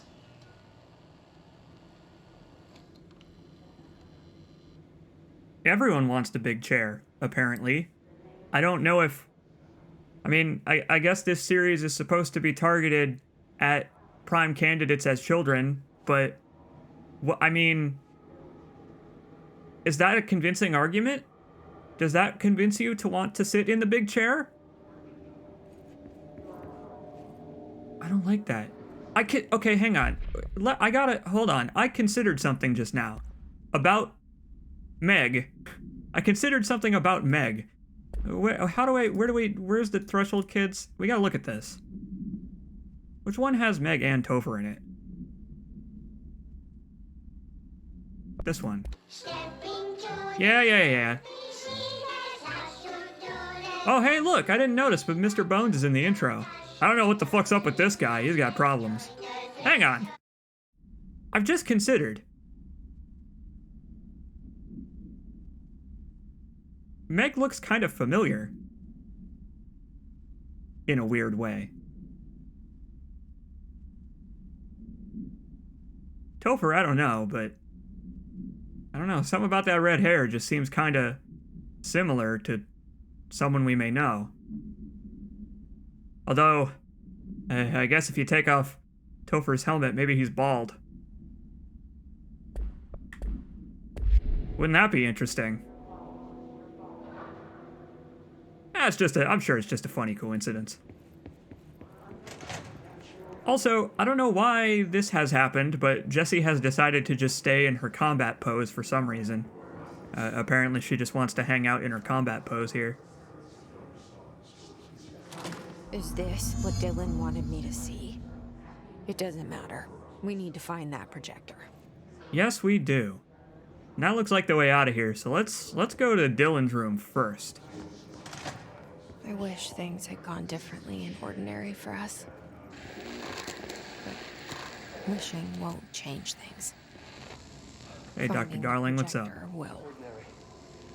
There's so much coming together in this one case.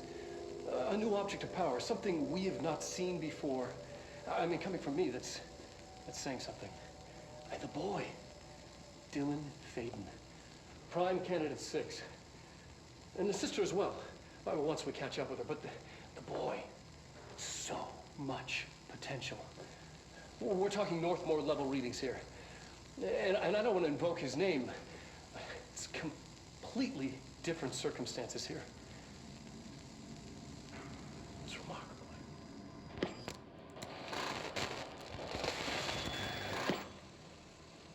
There was an incident. Yes.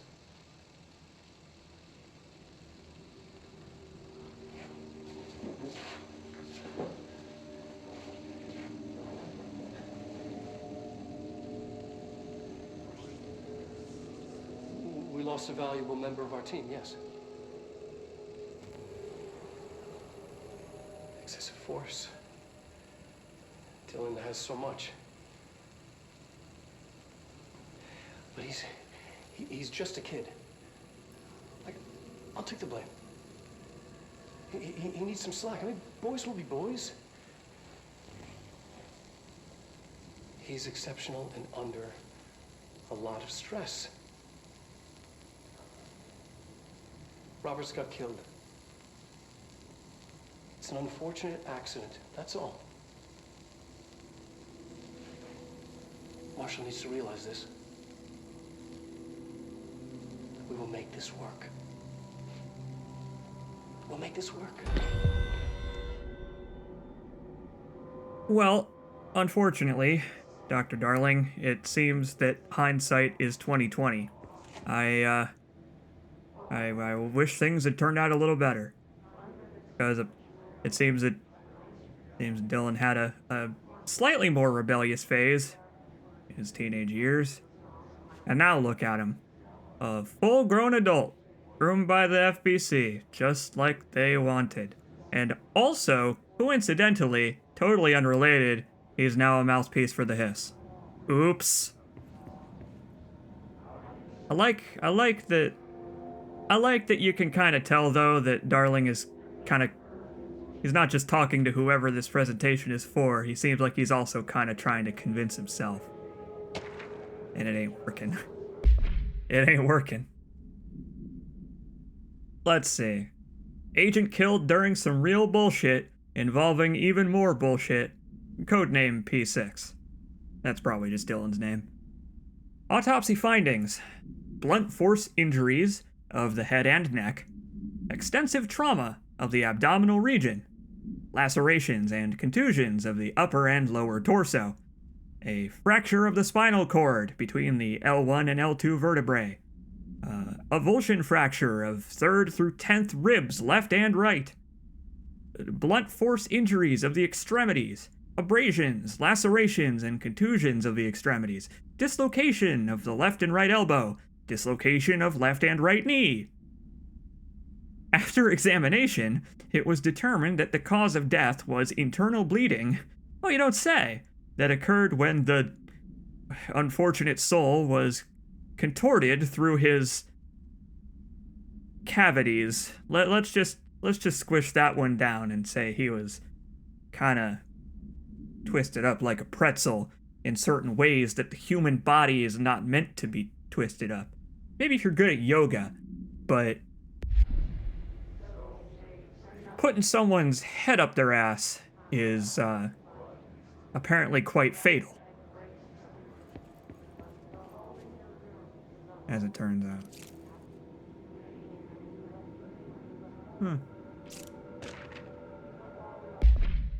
Let's see. Transcript of conversation for review by Dr. Darling. Subject was alone during this outburst. You again. Thought I told you to leave me alone. Why are you showing me this? I can't do anything. Can't you see where I am? Why don't you help me get the fuck out of here? You always show me things I can't do anything about. Stop showing me her. I don't care anymore. And I don't care about you. You both left me here to rot. Fuck off, you bitch. I will dig out my own brains if it means getting rid of you. I don't want you here. Get the fucking message. Subject repeated the phrase, fuck off, numerous times before being sedated at 17:53 hours. Apparently our buddy Polaris was talking to Dylan at some point. They're just having a nice chat. Seeing how he's doing, checking up on him. But I guess it makes sense. I mean, Polaris had to find Dylan in order to send us here to the Bureau in the first place.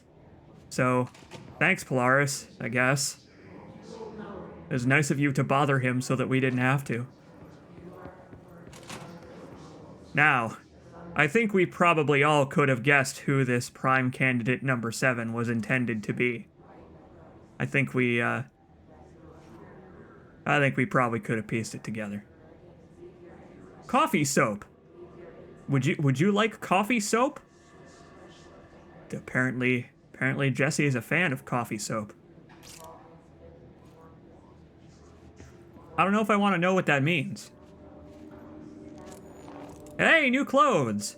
We got the candidate P7 outfit. Great, I think. Oh, here we go. Photo mode it is. What do you got for us? Hey, look! She wasn't lying. She said she's been a janitor before. Self-defense. Took some classes, probably. Yeah, look at her go. Big fan of coffee soap, apparently. Goes there every day. What's that? Public school? What does that say? Does that say ordinary? That probably says ordinary. It looks like it says ordinary. Yeah, there she is. Fan of dogs. I can appreciate that. Although she does seem more like a cat person. Fan of burritos. Now that I can sympathize with. Man, I like it. I like that these are all fully detailed. They're not just like, I don't know.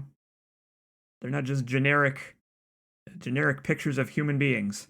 You know, pretending like, yep, this is definitely Jesse. No, see, there's stuff like her being a janitor. Shoplifting like a delinquent.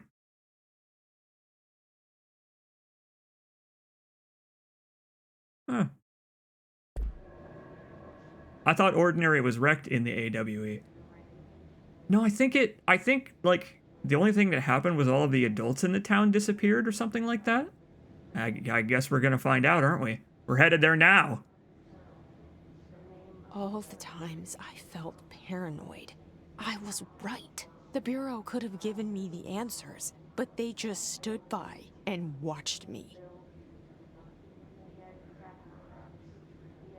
Yeah, they seem like they need to work on their methods. They don't seem very personable, in my opinion. Hey, by the way, wonder who this is. That's a familiar-looking jacket.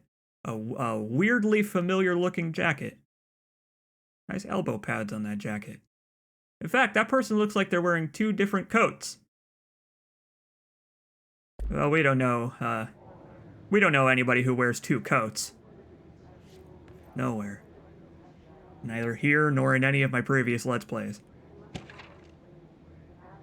Jesse Faden movement tracking. Oh boy, she's been all over the place. Wyoming, Nebraska, Iowa, Illinois, Indiana, Ohio, Pennsylvania, New York City. How about that? I guess they just sat back and watched because maybe they knew she was already making her way here. They were like, oh, she's coming to us. She's making our lives easy. We don't need to do a damn thing. We used to play there all the time. Me and Dylan. And other kids as well. We loved it. This time, I remember, was different. We found a way in, deeper into it, like it had shifted. We went inside, and that's where we found the slide projector. A dump is a place for lost things. Things that have been thrown away. Did you ever feel that way when you were growing up, Jesse? What? No. Yes, but that has nothing to do with... Was there a slide projector at your home when you were small? No. Those were before your time, I suppose. But your family did look at photos together, maybe. In one form or the other? Maybe. When was this? Can you remember? At parties? Barbecues? How did it make you feel? Did your parents ever show pictures that embarrassed you? Was alcohol ever involved at these parties? Did your parents drink? Did that make you uncomfortable? No, that's just stupid. Come on. That has nothing to do with this. Nothing. The slide projector, let me ask you this. As a child, did you ever fantasize about worlds inside pictures? Inside a painting? You know, stepping into a painting, into a hidden world, escaping and finding adventure there? Yeah, I played Mario 64. I don't think so. I don't remember. Maybe. I don't know.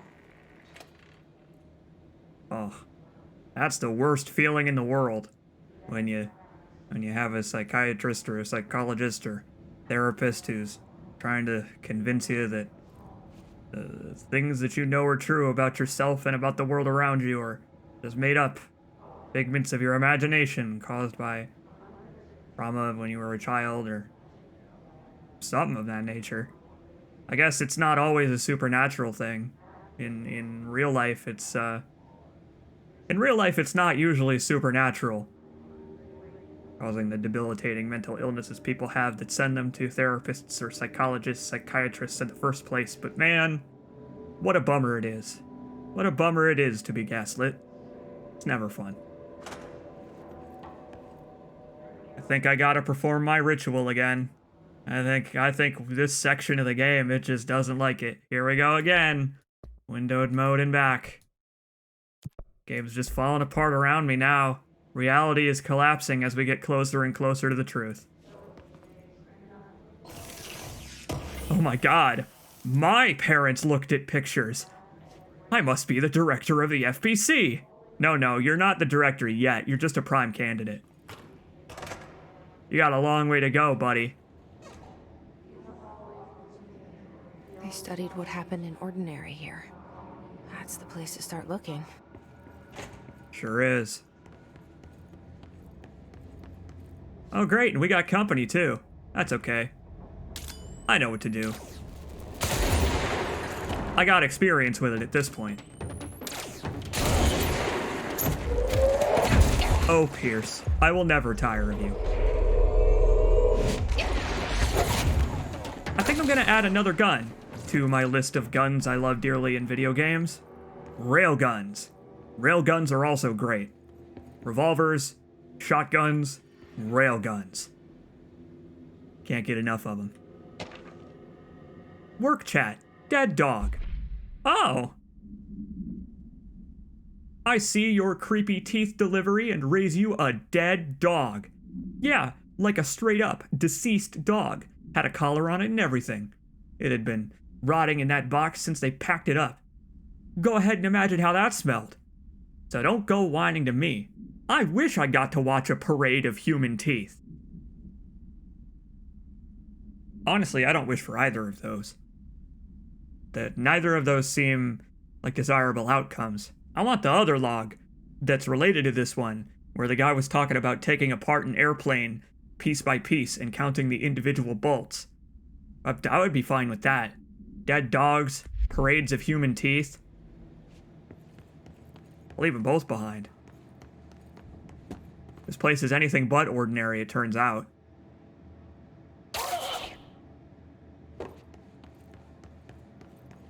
This is a pretty extraordinary world, after all. Okay, just gonna hop all over that box, that's fine. Didn't need to walk around it like a normal person anyway. Again, overrated.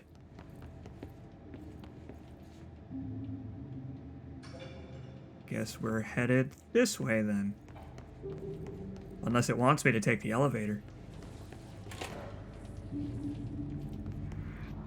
I guess it does. Okay, fair enough. Willow AWE.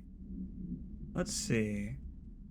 A hollow sphere, stone-like material, vitrified soil, vitrified humans, pieces of various sizes and colors, animal carcass, possibly canine. Hey, there's the dead dog. Rusted metal bucket, leather wallet, aged shotgun cartridge. All materials to go to the investigation sector for further analysis. Right. Finally we know where that dead dog they've been talking about came from. Thank God. The final mystery of Control is solved.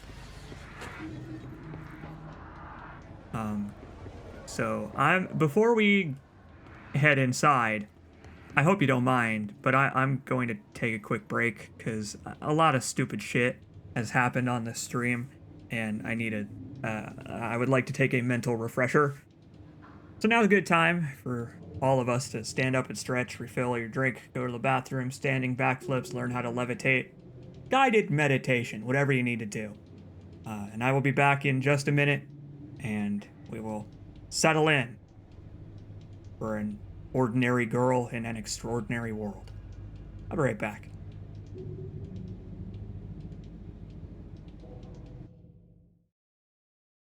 Let's see this through.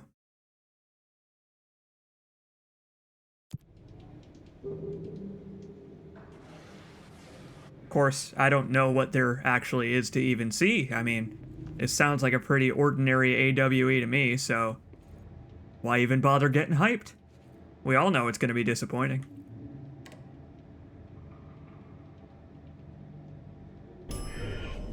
Oh, sorry. Don't you hate it when you have one of those awkward situations where you're trying to get into an elevator while someone else is coming out? Hey, wait a minute. And I were both prime candidates. Experiments. It's fine. There was a note, I think. I think I saw a little circle for a note, but we won't worry about it. We'll be back through here eventually. Oh, Jesse. There's good news, I guess. The good news is that Dylan didn't seem entirely indoctrinated into the FBC director way of thinking. So it's not as bad as it may seem, right? I mean, oh. Jesse, move. Once we eventually free Dylan from the influence of the hiss, he'll probably have some stern words for Darling and his underlings, people in the research department, containment, all that stuff. Now we can get the hell out of here together, because I'm going to resign as soon as this nonsense is over. Right? You're gonna resign, right, Jesse? And leave? I don't think she even knows what she wants to do right now. That's probably my favorite part of Jesse's character arc here so far, is earlier she was talking about, this place is weird and mysterious, but I don't ever want to leave. Everything makes sense here, unlike everything else in my life. And now she knows why nothing else in her life makes sense. And how does she feel about that, I wonder?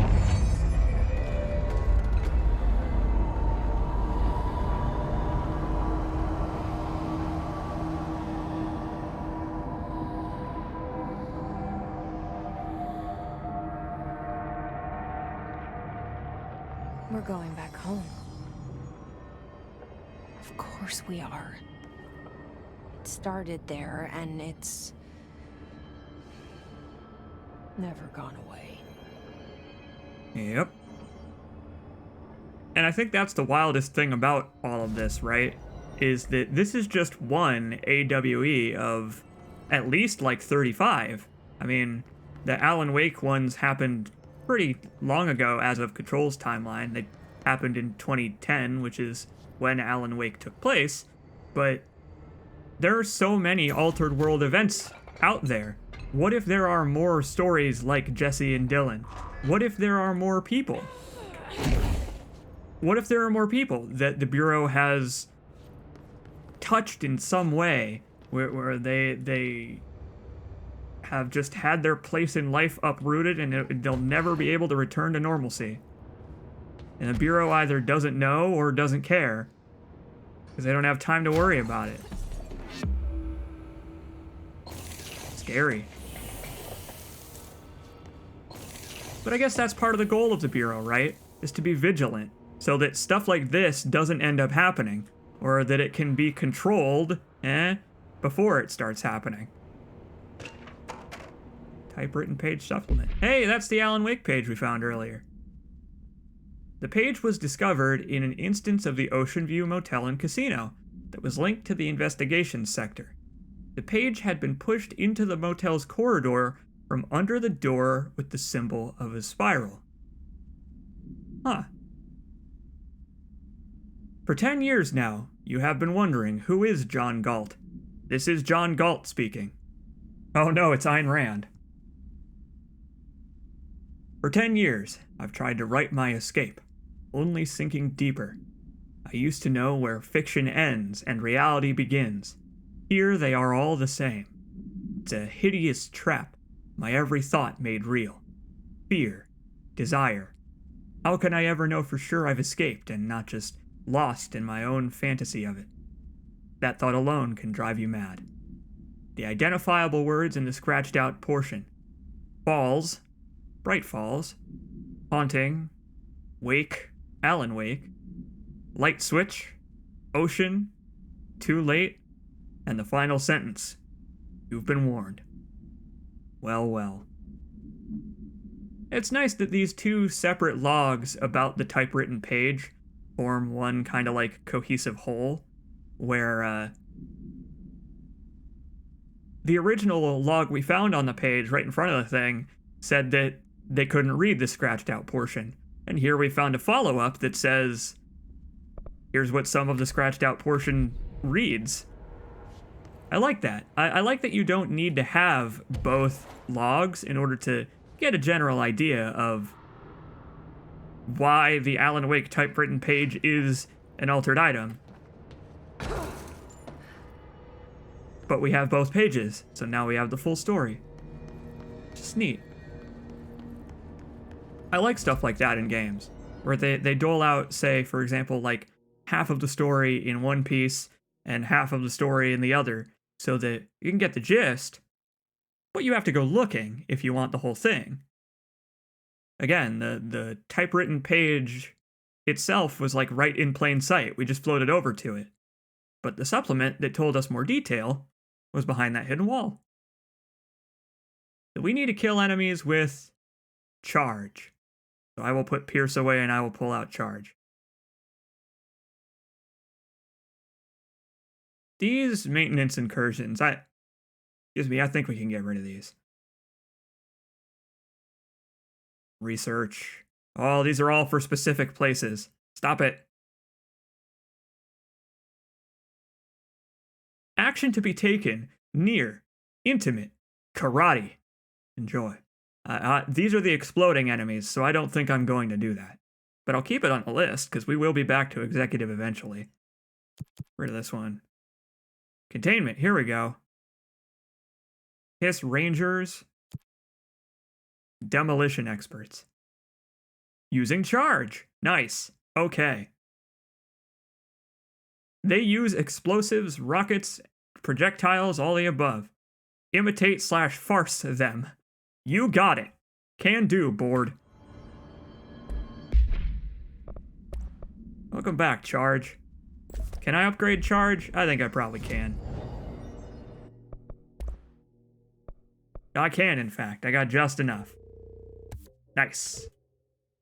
Oh, we can go for a third, too. Oh, baby, a triple. Do I want to do that?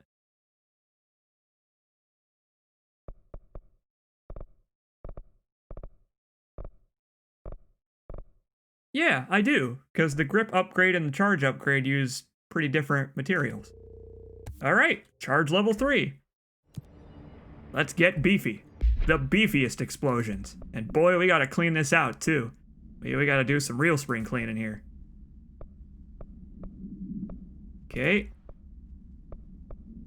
Let's see.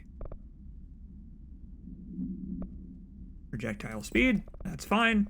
And I think we'll just give this thing a damage increase, right? I mean, we might as well. It's just gonna obliterate some poor suckers at the speed of light now too.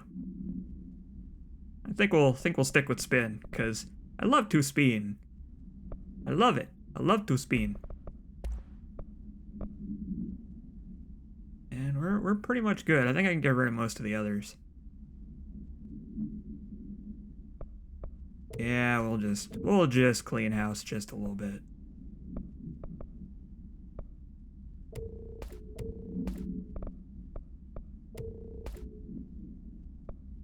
The bummer, right? The bummer is you kind of once you get the more varied mods from stuff like Expeditions, you end up not wanting to get rid of them because it's the whole Phoenix Downs thing where it's like, what if I want to use them? What if someday I want to give myself 12% and also 14% accuracy? What if I want that? But you have to learn to let go. You have to. You gotta be willing to just delete stuff in the interest of time and saving space. And it hurts. It hurts your brain. But you gotta do it. I don't know if it feels good having those decisions forced on me, but I like having to make them. I like having to make those decisions, at least. There's gotta be a way to rotate these tracks. Maybe there's a control panel nearby. We'll maybe worry about that in a minute.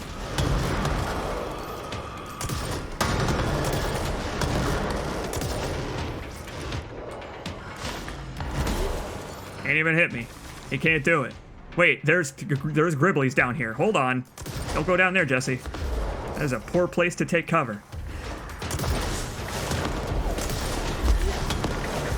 Stop it! Okay, charge is obviously not going to work on these guys.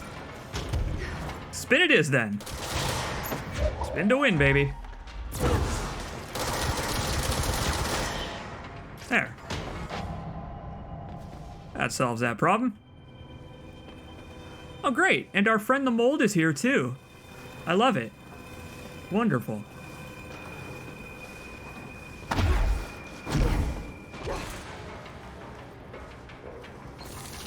Yeah, I know. Astral spike, yada yada. Head explosions, it's gonna consume me and all life and matter. Yeah, yeah. Oh boy, the frame rate on the stream actually is starting to go to shit. That's disappointing. I don't know what it is about this area that the game doesn't like. Probably OBS's fault.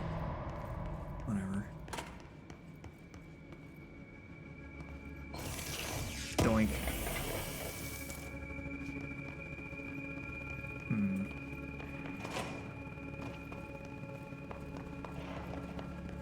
Aha!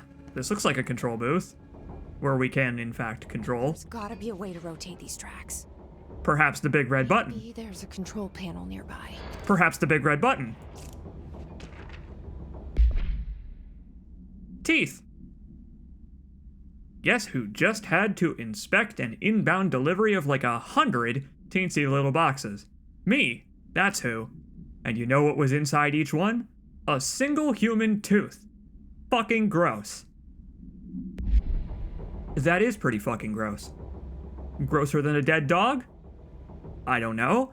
I would say if they came in individual boxes, they probably came from like an otherworldly dentist's office, maybe. Which seems pretty normal to me, I don't know. I guess it depends on if the teeth were alive and chattering or something.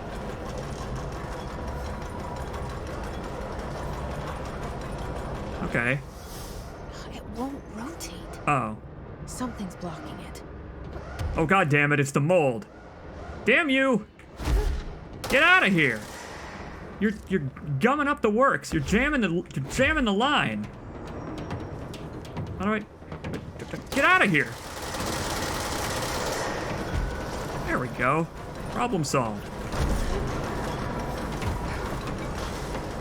Wait, there's enemies. I hear them. Jesse? I'm being fired upon from somewhere.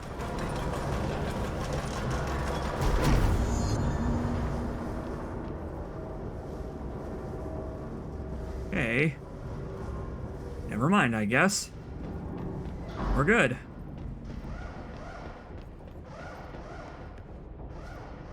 Okay.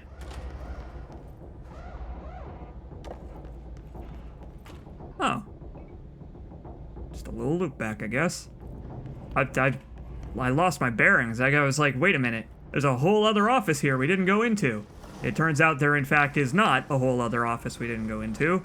It's the same office. Just the bridge has rotated. I'm gonna, hang on. I understand that I keep breaking up the stream and the game and ruining all of our immersion, but I can't deal with this. I have to fix this. Hold on. Game's gonna look a little worse. We're going back to DirectX 11 mode. I don't care. It's worth it for the stable frame rate. Sorry, we tried. You know that whole thing I said about no compromises? Well, Turns out the game doesn't want to compromise with me, and in such cases, well, I have to take matters into my own hands, I guess.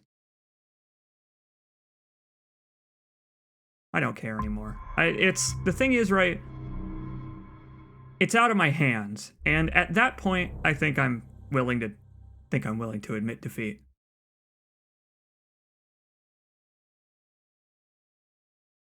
It is a shame, but I don't think I can affect this in any way anymore.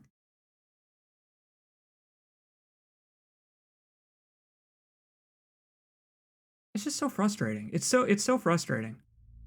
I wish there was something I could do. I do. Other than, I guess, building an entire separate computer. Which, that's probably not a good idea.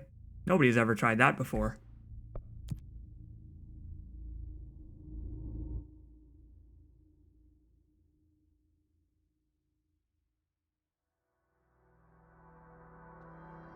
Now, let's get back to it, now that things are a little more stable, perhaps.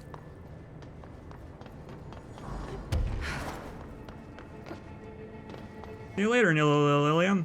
Thanks for stopping by for more of the most janky control stream there has ever been.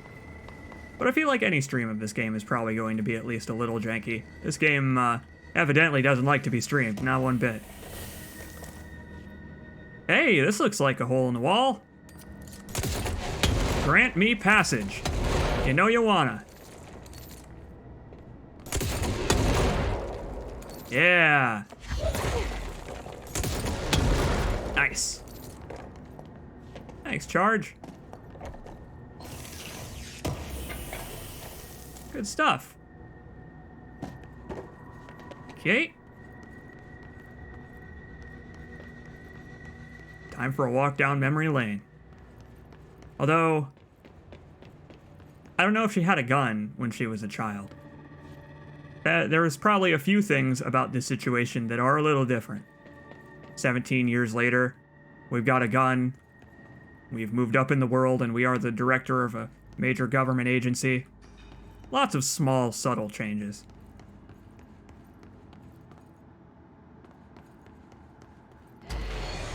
Oh, great. Whoa, great!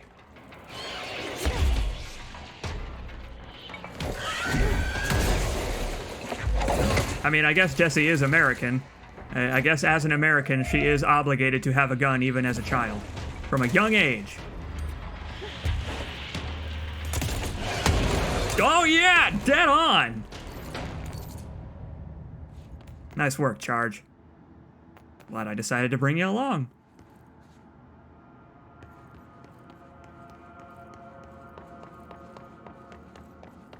Spooky ghosts ain't nothing to me now. I have the power of explosives. And, I mean, really, in life, what more do you need? Boy, I've been doing alright at finding these secret hidden walls. Now that I know that the game has them. Or remembered, at least.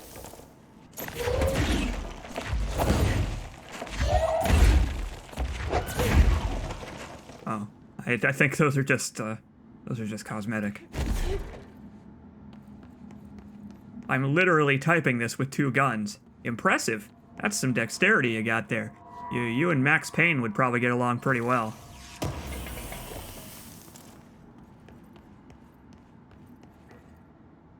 Well, see, I don't know if Jessie would play cops and robbers, because she said it herself. She doesn't seem like the government-oriented type. She didn't want to be the director of a government agency. That's ridiculous.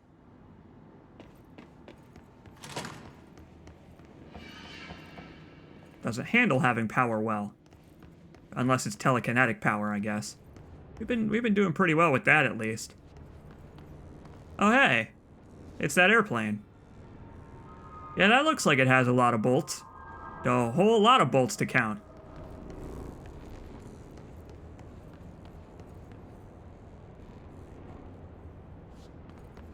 Nobody in here to shoot.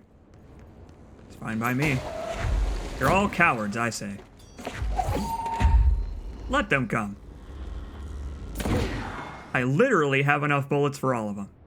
I cannot run out of bullets to shoot them with.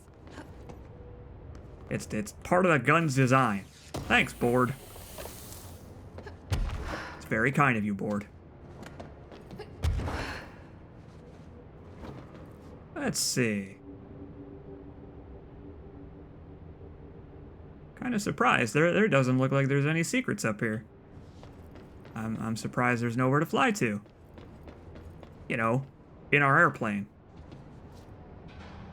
Although this one doesn't look like it's going anywhere, so maybe I don't need to worry about it. Oh, we do need another power box. Although maybe we have to... Maybe we gotta swap them. What's this? Elevator. We'll go there in a minute. I want to know what that does. Maybe we can make the plane take flight. Aha! Does the service weapon create new bullets, or does it reclaim the bullets it fires? Well, I mean, hey, take a look. You can see, it's making new ammo as we shoot our gun. The thing is using black rock to make black rock bullets somehow. How's it doing that? I don't know, but apparently the board is helping us. Thanks, board.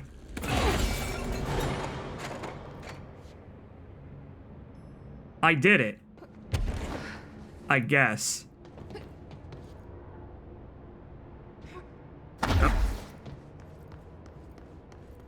Oh, apparently I needed to do that to open the elevator. I don't know how those things were connected, but okay. Power junctions are weird.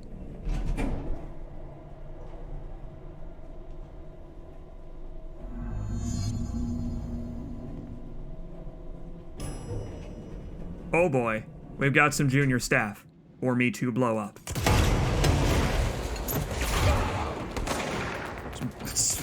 Did a clean sweep on that dude. Don't even worry about it, it's fine. Now that we have charge and the rockets fire at 100 miles an hour, groups are pretty much no big deal. But then again, these are pretty small-time employees. Some of the higher up positions, I don't know. You there. I think you've been on shift for a while. Take your break. And no, it is not a paid break. You must clock out for lunchtime. The hospital job I worked at, I had to do that. You had to clock out for lunch. Which is insanity, not getting a paid lunch. A job you work for 12 hours a day, multiple days a week. That's fucked up. The same employer at that place would also mysteriously drop people from the schedule and replace them once they reached 39 hours of work for that week. Very interesting how just under the overtime pay threshold of 40 hours, people would mysteriously disappear from the schedule till the next week. Strange.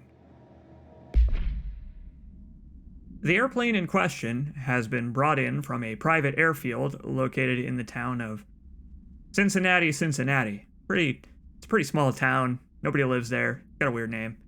It is suspected to be connected to the something or other AWE.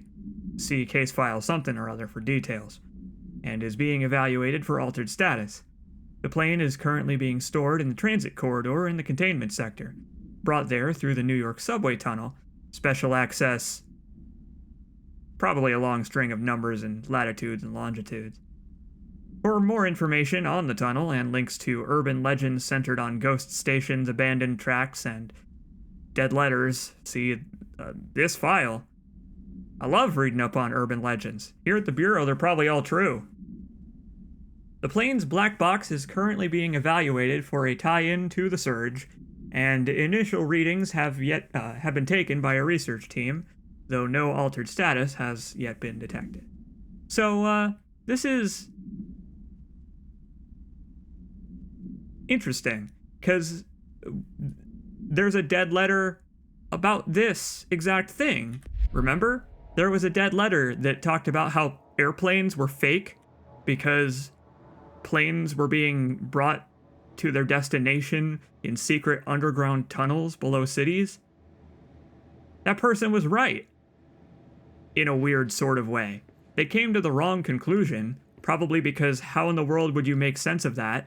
But that specific dead letter actually had some grounding to it in the world that this game takes place in, and that's odd. It's odd because it's what do they know? How did they find that out? Did they did the Bureau just... Holy crap! That's pretty tightly wedged in there. I mean, I guess the Bureau's operations were just slipshod one day, and some rando was able to see it for himself. The curtain fluttered in the wind, so to speak.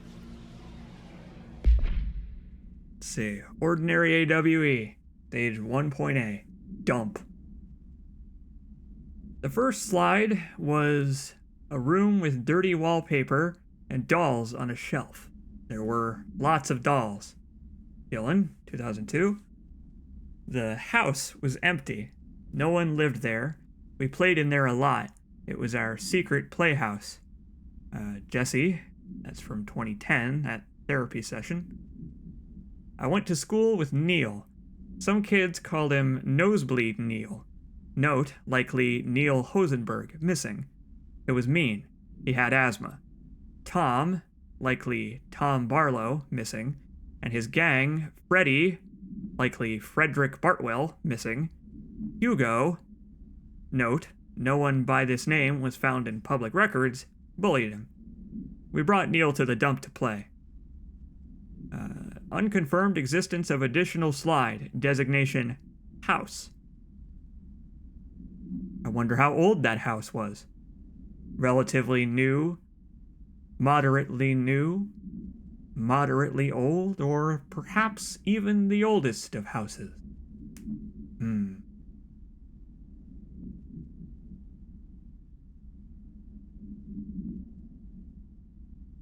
I like that they checked up on every single name that he mentioned, including Hugo. But no one by that name was found. They obliterated Hugo from existence by rewriting the timeline. Or, alternatively, it was a nickname. But you never know. Hugo is a real name, allegedly. I don't know anybody by the name of Hugo, but what if, right? What if Hugo was a real name that people actually had?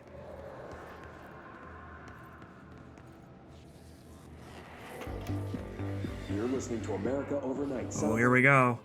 Years shining a light in the shadows. Now that we know it's a false flag. First caller. Hi. What I'm about to tell you, if they found out, I don't know what would happen. If who found out, brother? The men in the suits. They told me it was an industrial accident, but this is something else. Something nobody talks about. Ordinary. This certainly doesn't sound very ordinary, caller. No, not ordinary. Ordinary. It's a town. And it wasn't an industrial accident. I mean, that's what they say. But that's bullshit. Whoa, please watch the language, caller. It may be 2 a.m., but we're still a family show. I'm sorry. It's just, my brother lived there. They said the town was destroyed, but it wasn't. I went there. The people are gone, but the town's there. It's still there. So the population of an entire town disappears, yet the town remains. Tell me, was the phrase, "there is no salvation," written anywhere? I'm not sure. The same thing happened in Brazil in 23, a village called Fort Verde. More than 600 people just up and left. The government said they were fleeing guerrilla forces, but we know the truth. A mass abduction, as predicted by my regular guest, Dr. Quincy Reagan. Abduction? You mean aliens? That's bullshit! I know they're lying! Now, I warned you about the language, caller. I'm afraid we're gonna have to cut you off. And good timing, too. It's time for a short break. Hang in there. America Overnight will be right back.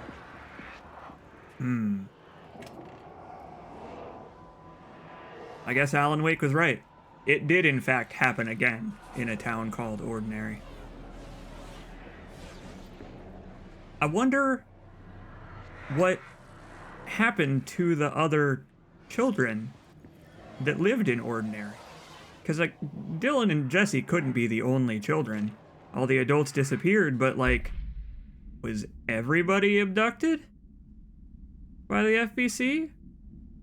And yeah, that America Overnight thing, now that we know that it is monitored and apparently partially run by the Bureau, I actually didn't know that. I had not ever seen that note.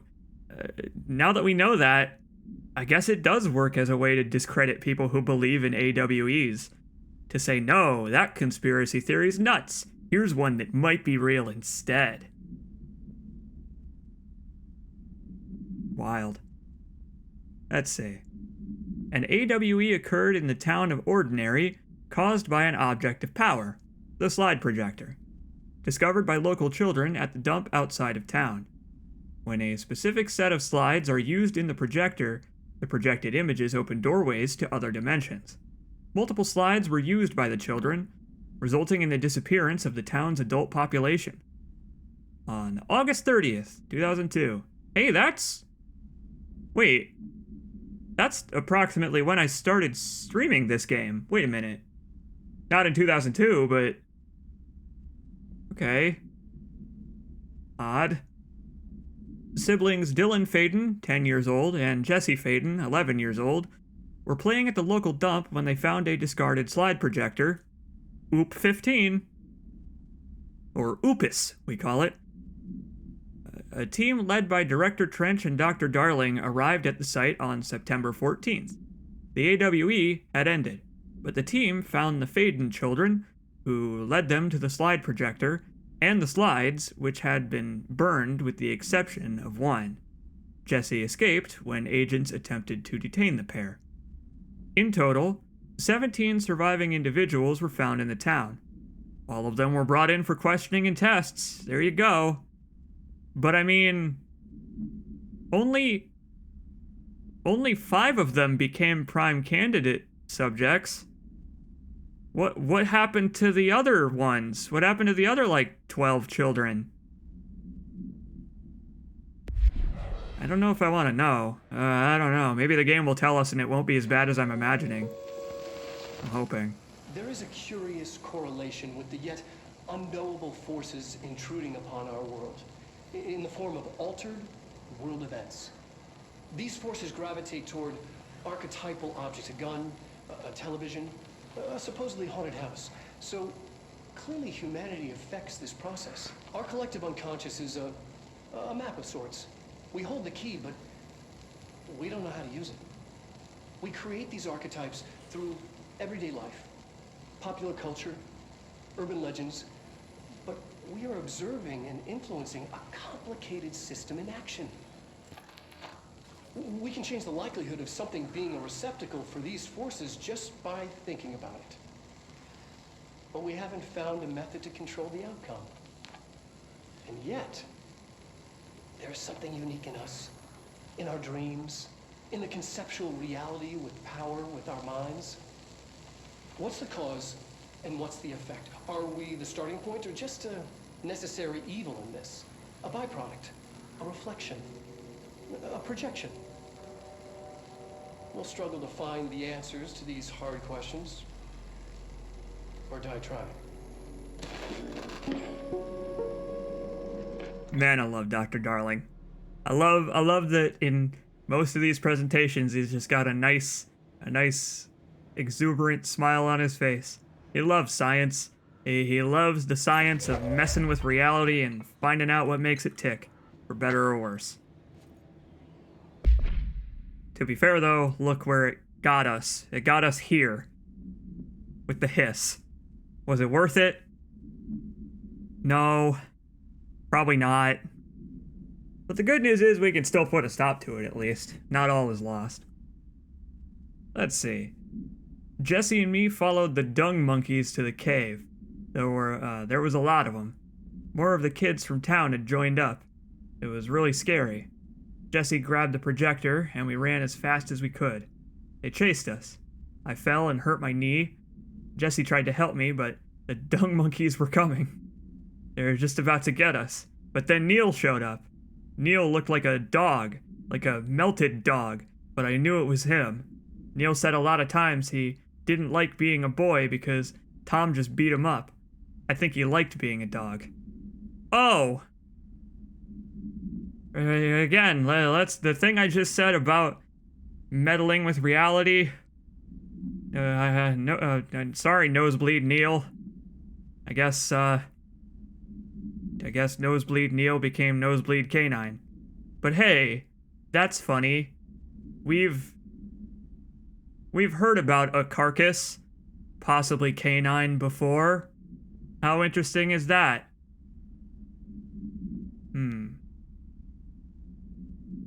The projector wouldn't turn off, so he changed the slide to the hand. I heard her immediately. She promised to help.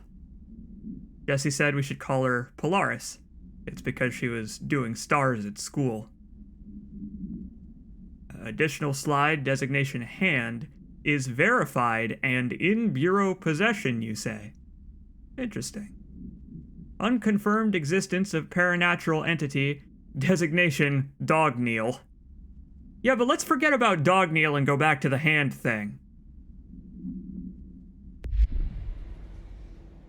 Now we have an idea of what happened to the other kids in Ordinary. I guess we do. Sorta.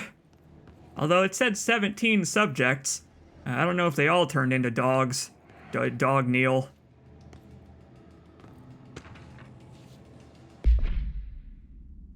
See, after what happened at school to Mrs. Chester, we started spying on Tom and saw where they took the projector. Tom and his troglodytes were using the Sled Hill Cave as their headquarters. That's where the projector was. They'd been using the temple slide. We called it that, but really it was a broken concrete thing, like a warehouse or a bomb shelter or something. Very dark. The not mother lived there with her babies, children, I don't know. She was feeding Tom and the others her milk. They were changing into little monsters. We called them dung monkeys. Oh, wonderful.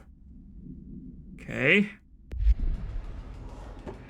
Things are starting to perhaps take shape here. Although it's not a great shape. It's not the shape I would have preferred for the Children of Ordinary.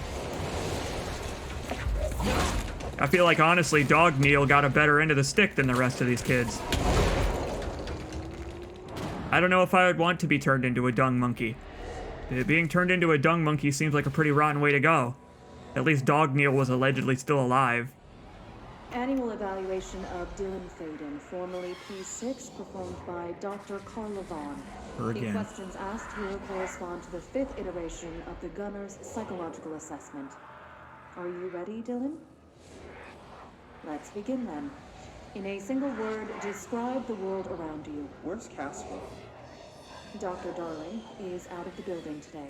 He's never out. He didn't want to come, did he? He never visits, not since Roberts. Tell Darling it wasn't my fault. I couldn't control it yet, but I can now.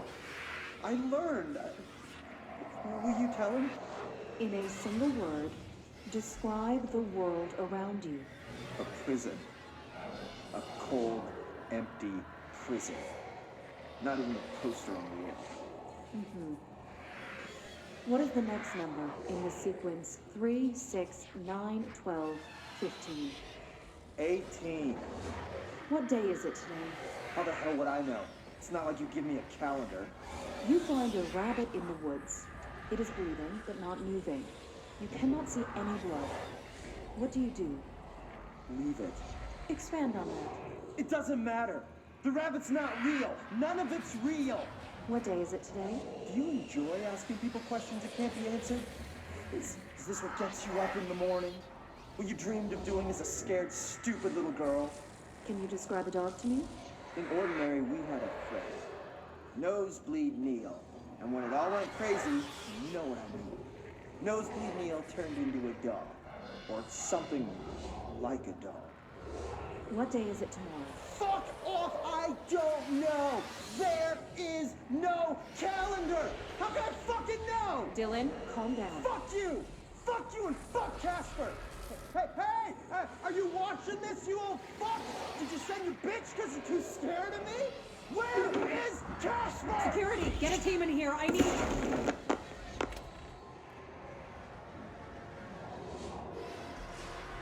So the unfortunate thing about that, right, is it seems like the earlier log from Miss Carla Vaughn interviewing Dylan, trying to fish information on Jesse out of him, it seems like we got those in the reverse chronological order.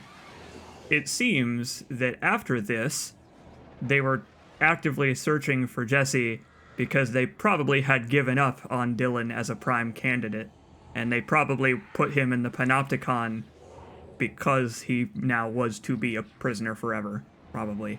Because they lost him. Or they thought so anyway. But I think it's in some way their fault, in some way not. Because what happened to put Dylan in the Bureau's hands in the first place, obviously that's just random chance. It could happen to anybody, anywhere in this kind of a fucking world.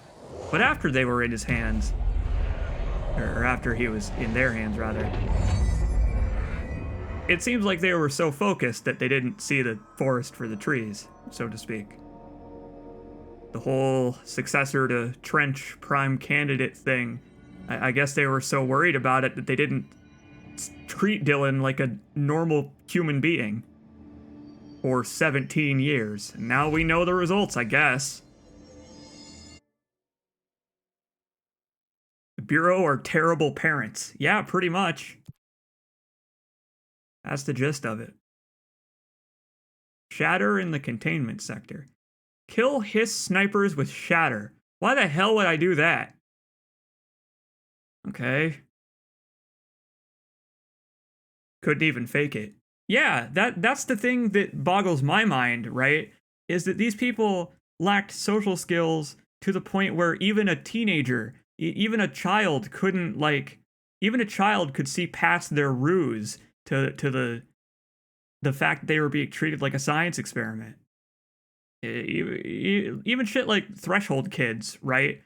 Threshold kids, we've laughed at it because it's weird, but can you imagine being Dylan or being any of the children being groomed to be candidates for director? Like, having to watch that as their introduction to the world of the supernatural? Like, it's funny because you wouldn't want it to be used for its actual purpose of teaching children about the paranatural world. But it has been used for that. It's fucking weird. It's wild. Pain is positive if none is taken / ducks back. Does that translate? No, but I'll take it anyway. I hope we find some snipers. Yeah, I mean, I guess the implication, right, is that Darling was at least trying a little bit to... I mean, even Darling, right, is obsessed with the whole science utility of people like Dylan, but... Charge and Shatter. That's not gonna work so well. I guess we'll try it. We gotta find some of those dudes with the yellow hats, kill them with Charge, and then snipers to kill with Shatter. Okay, I guess. This is going to be weird. I might have to change this in a moment, but okay. I'll give it a shot. To ordinary we go.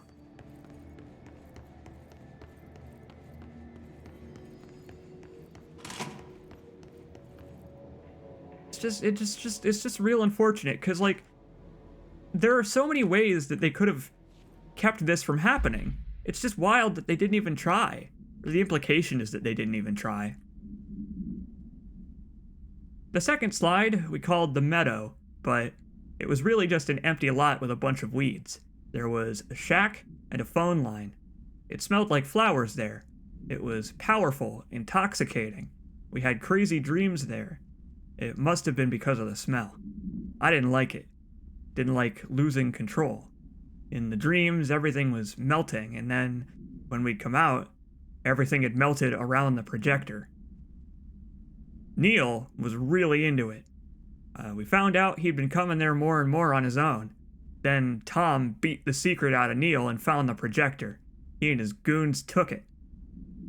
Guess that's how they ended up doing the dung monkey stuff. Great. We thought Neil had got lost inside the meadow when Tom changed the slide, but that's not what happened. And I guess we now also know why Neil became Dog Neil. I guess you don't want to change the slide while someone's in there.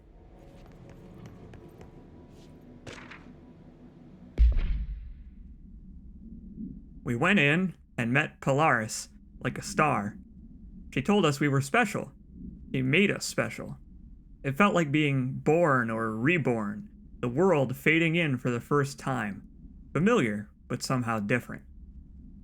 Polaris told us how to turn off the projector. The dung monkeys and the not mother were coming straight at us. Dylan was crying. I turned it off and they were all gone. It was over. I took all the slides and burned them. All of them except Hand. Which apparently is in the Bureau's possession. Apparently there's only one slide left, besides Hand. And it seems that whatever other slide they found or used contacted the Hiss. Wonderful. You should have stuck with Hand. Polaris is cool. They have on ordinary. Polaris has done nothing but help us. It's all here. Our home, our school, the woods, the dump. Looks like it. Sorta. I guess this is like an Untitled Goose Game when you finally get to the model village and you take the bell and then you're running all the way home with it. That's what we're about to do. We need to find the slide projector so that we can take Belle.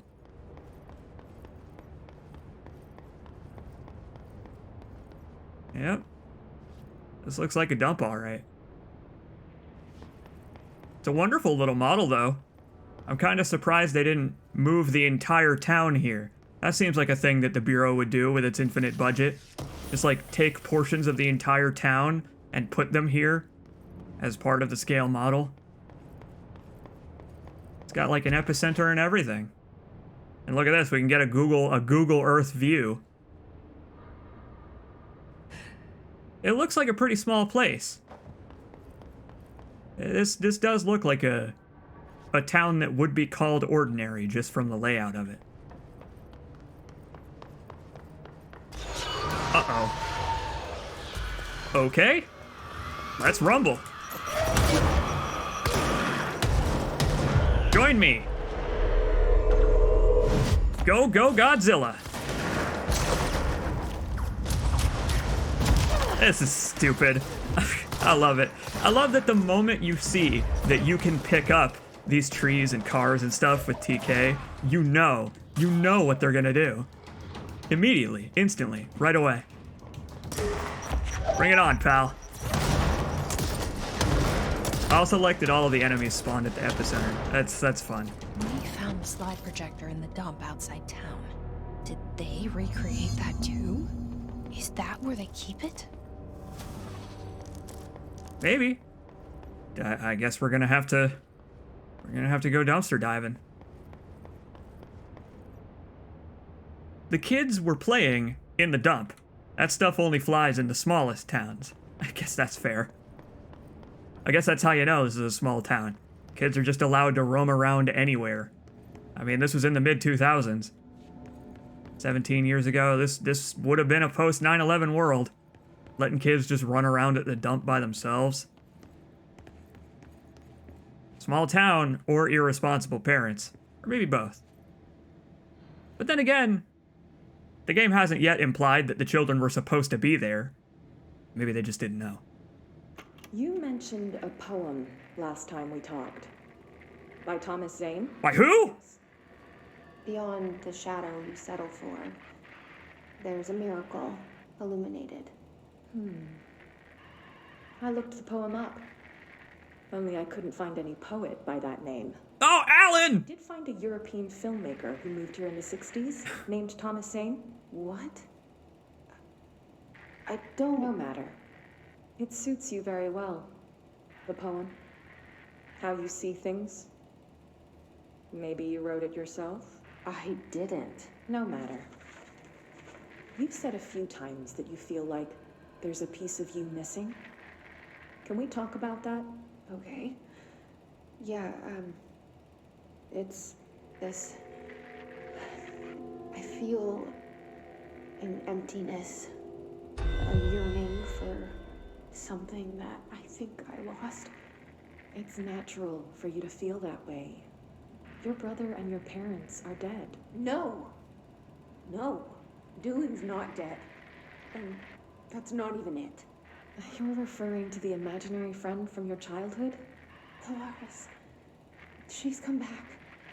After a long time, she's calling me. In a dream I saw, she showed me things. Jesse. It felt more real than anything.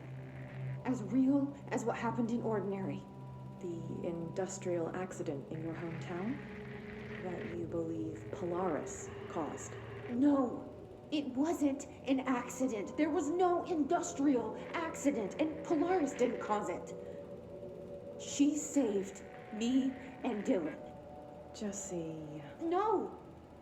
It was a cover-up. The government knows about it. There were agents there. Agents from... I don't know exactly, but they took Dylan. I'll find them. I won't stop looking.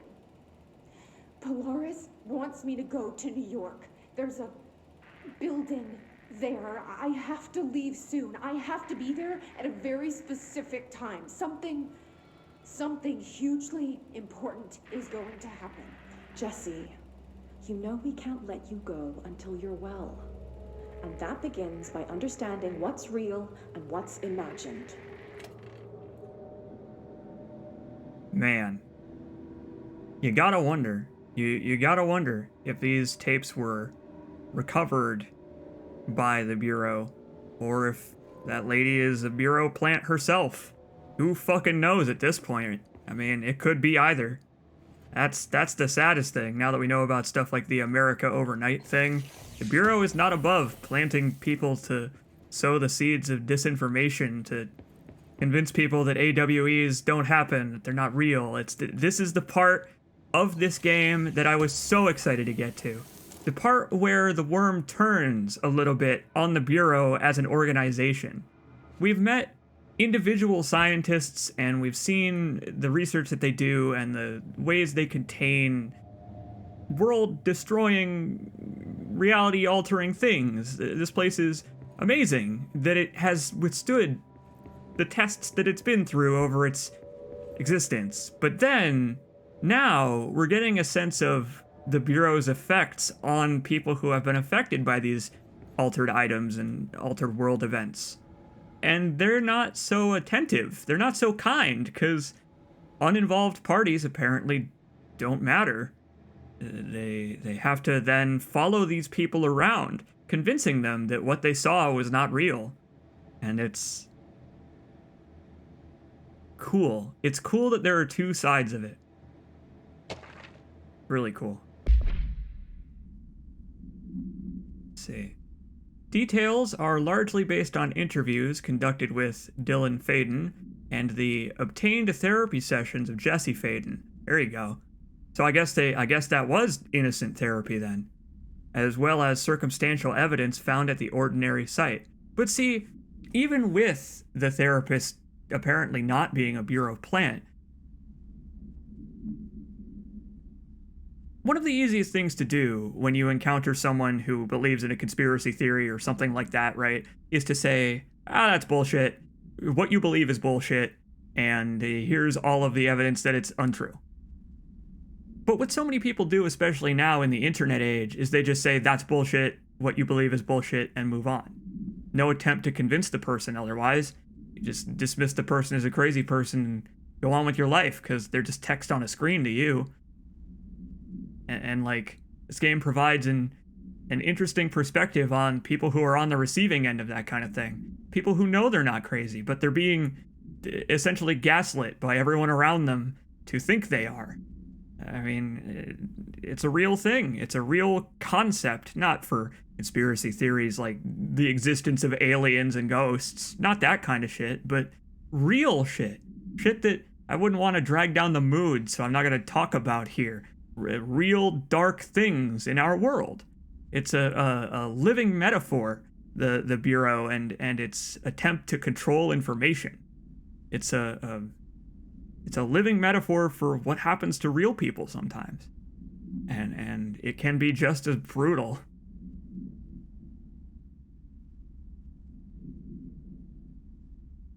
This is what happens when a post-life destroyed Max Payne starts running a spy agency with no oversight. Pretty much, yeah. I mean, just like in Max Payne, Trench did lose his family. Let's see. Where were we? Obtain therapy sessions of Jesse Faden as well as circumstantial evidence found at the ordinary site. Note that accounts provided by all three sources contain conflicting data. For example, Dylan Faden claims there were 8 slides for the projector. Jesse Faden mentioned 9 slides. The Bureau found 1 intact slide and the burnt remains of 6 others. Unfortunately, these slides are too badly damaged to be used in the projector. Jesse Faden is believed to be the individual responsible for burning these slides. Dr. Darling has ordered that the entirety of the ordinary town dump be brought to the Bureau for examination and analysis, with the hopes of finding additional slides or other altered materials. Okay, I guess I am getting a little bit of what I was hoping for. They actually did bring the town to the Bureau. Due to the limited space in the investigations sector, this AWE will be investigated in the containment sector. And I guess that's why it's here. Alright then. I believe also, if you looked at the reference name for that note, I believe that is the first time we've seen the state that Ordinary is from. In true Stephen King fashion, Ordinary is in Maine. Landfill here in the middle of New York, and nobody saw a thing. Pretty unbelievable. Yeah, but that person who wrote that dead letter, I bet they know what's going on. That's what happens when you have an underground tunnel network. By order of Dr. Darling, all work in the Ordinary dump is to stop effective immediately. Resources will be allocated to the other departments. Details will be forthcoming. This area will be sealed at the end of the month. Please remove all personal effects before that time. Any photographic slides, the type used in slide projectors, found in the area should be delivered to Dr. Darling immediately. Okay. Well, let's find a slide projector, I guess. But I don't know why the projector itself would be here.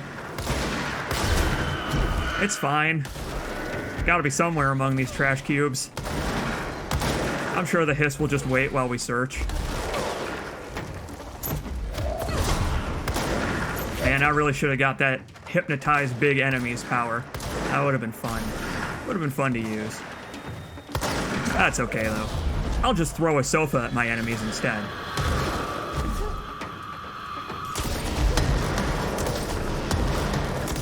Man, charge and shatter is actually working out better than I thought it would. Like, charge is great for close up, or rather, shatter is great for close up, and then charge is great for, oh, I don't know, flying enemies who refuse to land. Come here, you! Land, damn you! Although, he is quite spry. I might need something a little bit, Oh! I need something either larger or closer range. Something that can actually hit the damn thing. It turns out, a shotgun is a bad idea for a target that's like 1,000,000 miles away, floating 30 feet in the air. As is a rocket launcher, but he could just dodge. Look at him, he got his exercise. Apparently the Bureau has yoga classes. So flexible. Would you please? cut that out. Don't you know this place is condemned? Shut down. Work order. Remember? Were you not paying attention? We should check that lab. Apparently he wasn't. But it's okay. For his insubordination, I demoted him summarily. He'll learn. They all will eventually. And every single hiss, I will introduce them to the business end of my pink slip delivery machine. The shotgun. Well, it spits out one pink slip at a time. It's like coin shot in a shotgun. Except I'm firing termination notices. Alright. Well, I guess now we need to head to the lab. But... Good. Oh hey, Pizza Android, you're still here. I thought you had your movie night. Has it not started yet? Or canceled or something? Either way, we're almost there. We're almost home. I mean, I guess Jesse is home. But we won't be truly home until we get our hands on the projector. I will say, though, this place was a dump. The Bureau, I mean.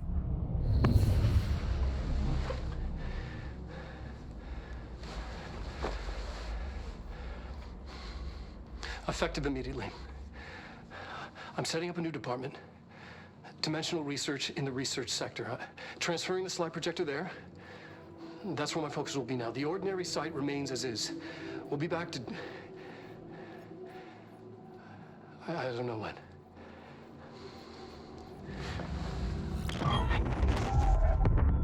Darling took the projector to the research sector.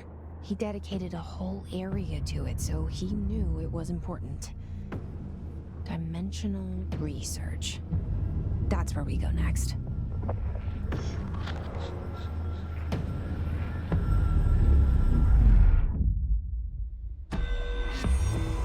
Okay. I suppose that is to finish Tango. Okay. A dark place. I know of a dark place. Huh. Well, I guess we're headed to dimensional research. Something about the ashtray maze. Which is good. We have some more exploring to do in research anyway. We can do our final sweep while we're there. Yeah, I know, right? It's gotta be bad if it spooks Dr. Darling. Like, if Dr. Darling is nervous about something, you need to be nervous about it. Now. Dump material not to be disturbed without authorization from Dr. Casper Darling. That's fine. I may have rearranged things, but other than that, I didn't touch anything. With my hands, anyway. Because honestly, it doesn't seem too sanitary.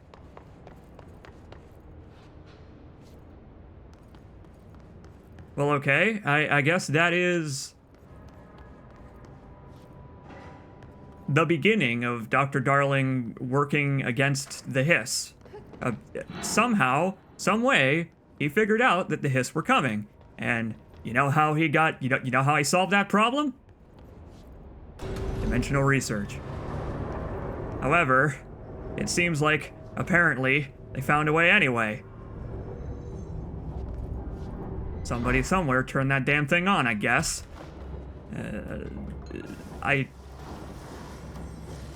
Dylan told us that the hiss came through the slide projector to our world. And, well, I guess it really was the Bureau's fault. Great. Thanks, Bureau. Love it. Mad science is my favorite kind of science. Okay. Got a bunch of ability points. I don't know. Oh, seize big enemies will cost us all 5 of these points, but that's okay, we'll do that. Good enough. Now we can seize big enemies and fire grenades at whoever we so desire. Lovely, wonderful. Just what I wanted. And now it's back to Central Executive.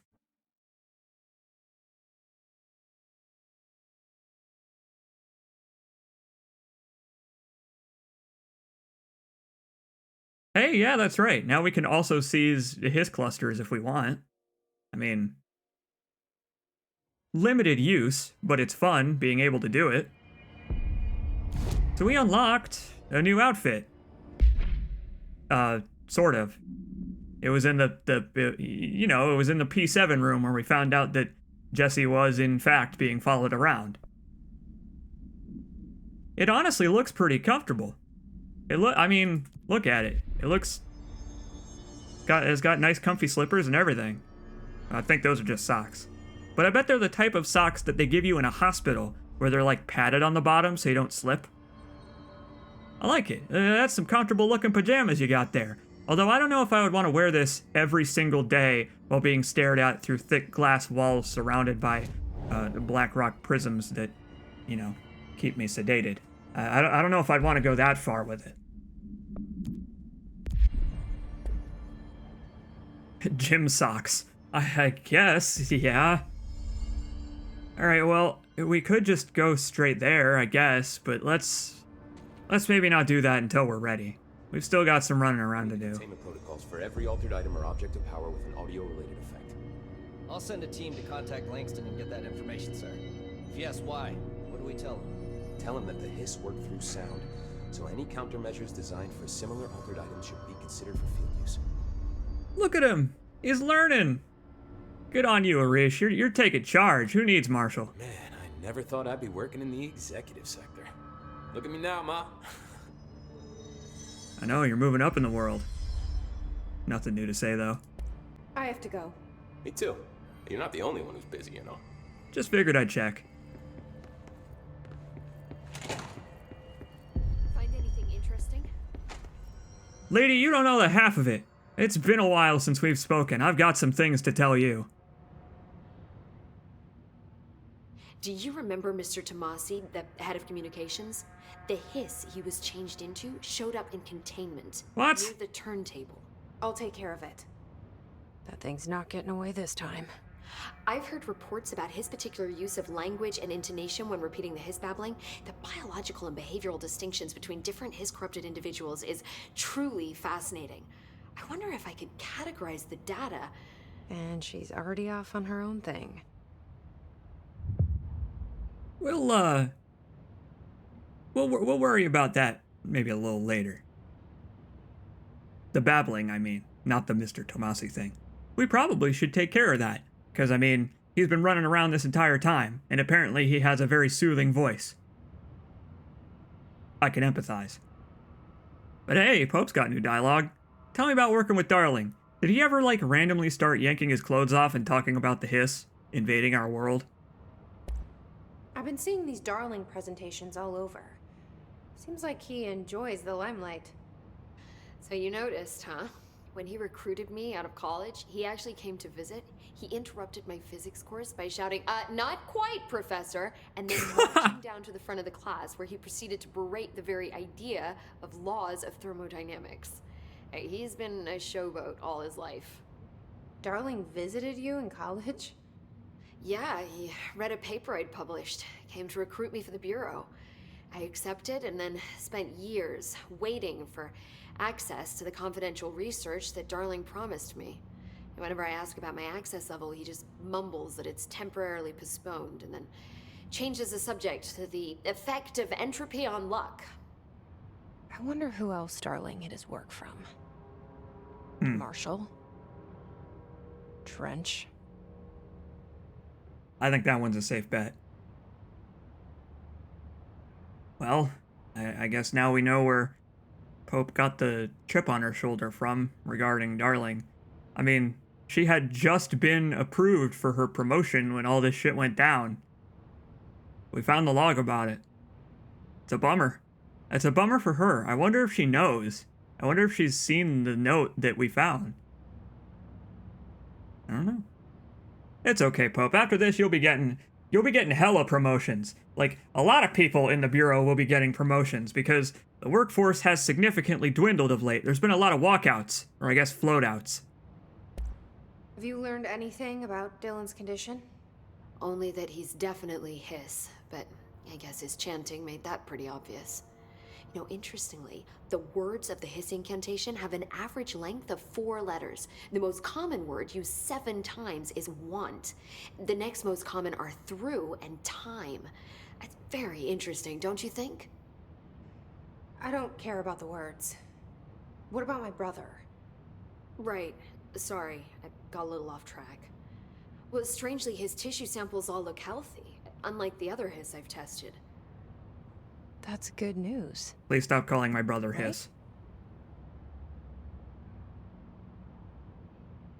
But it is good news, because it means if anyone can be saved from being turned into a Hiss entity, it might be him.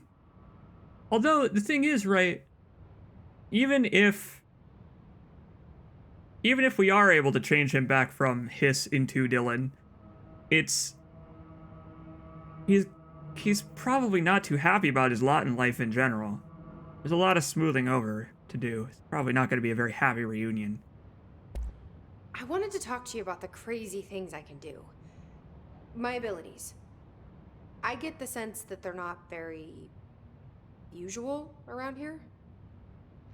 Well, usual and unusual aren't really benchmarks at the Bureau, but for some perspective, Director Northmore once used the floppy disk to send a bowling ball 6 yards through the air, and that was considered a huge deal.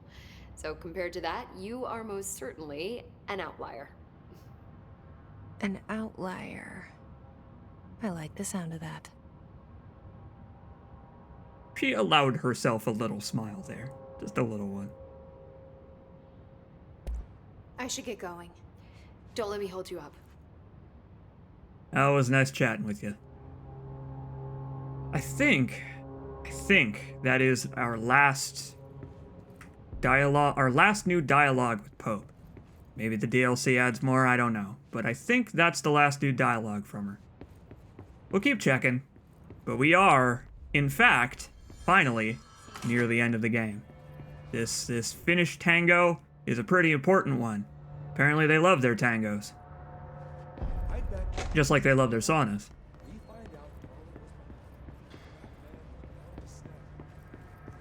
I think the Bureau is going to have some class action suits on their hands.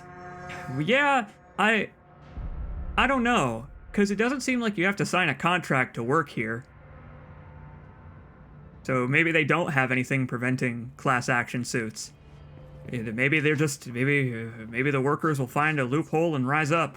But then again, I mean, I'm sure Jessie would be willing to smooth things over as the new director, provided she doesn't immediately resign. Hey, Dylan. Thanks for the heads up on the ordinary AWE. Told me a lot about our predicament. Once more with feeling. Let me guess. You want to tell me about your dream? Yes. Yes. In fact, I'm having a dream right now. Oh. That's new. In this dream, I'm standing in the corner watching Jessie and Dylan talk about this very dream. This very dream! He said just now! And repeated it again now! I'm standing there and watching, and that's all I can do. It's as if I'm trapped there. And that's all I have to say about that dream. Okay, Dylan. That's good. Is he still in there? Or is this the Hiss playing mind games? Don't know. I don't know. But it's interesting. Each of his dreams is strange and incomprehensible until you think about it in the context of control. Because we have an entity that has in fact been standing in the corner, essentially, so to speak, watching us this entire time. And it's not you and me, it's Polaris. It's been there, watching us. It hasn't spoken in a while. It's probably been pretty busy. But the slide that summoned Polaris is here in the Bureau somewhere. And it brought us here And earlier Dylan said that Polaris was using us. Marshall abandons us. You guys, I'm not trying to form any theories about Polaris here, but I will say that it is kind of interesting how if we connect the dots there's perhaps a little bit more to Polaris than meets the eye.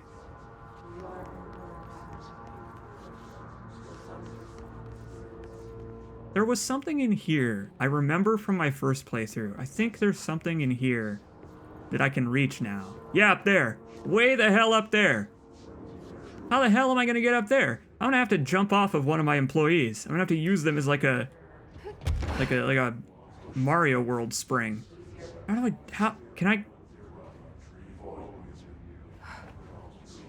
How am I gonna do that? That doesn't seem possible. Maybe, okay. Can I stand on these? Oh, careful. Maybe this one. Maybe I could stand on top of the shelter. Oh, get up there! Oh! Ow, my ankles. Okay. I bet if I do a ground slam at just the right angle, I can do that. I bet. Come on. Come on, Jesse. You can do it. Ground slam. Ground slam. You know you wanna. You wouldn't do it. That's tough. That one's tough. That one's pretty well hidden. Can you Goomba off of one of your employees? I might try it. Wonder why she won't do the ground slam. Okay, I might be about to accidentally kill one of my subordinates here. I don't know if I can bounce off their heads. Hey you, can I use you as a stepping stone? Nope, you just slide right off. Can I climb up the inside of the thing? No? Grab on. There's gotta be a way, obviously.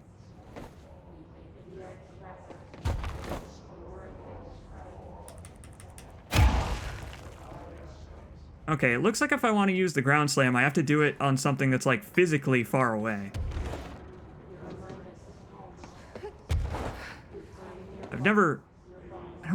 I knew this was here, but I don't know if I ever tried to get it.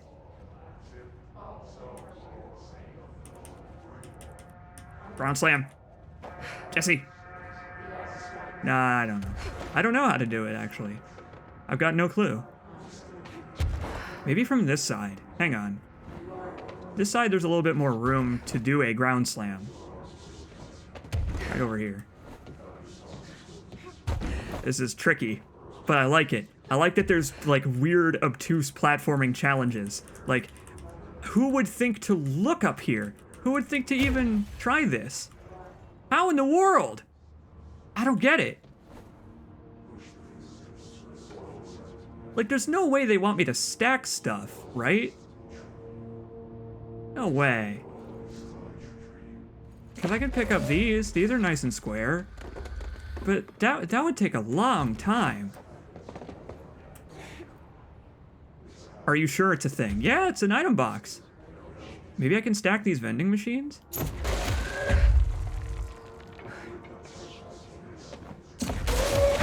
I mean, I do have the ability to lift things with my mind. Why don't I make use of it?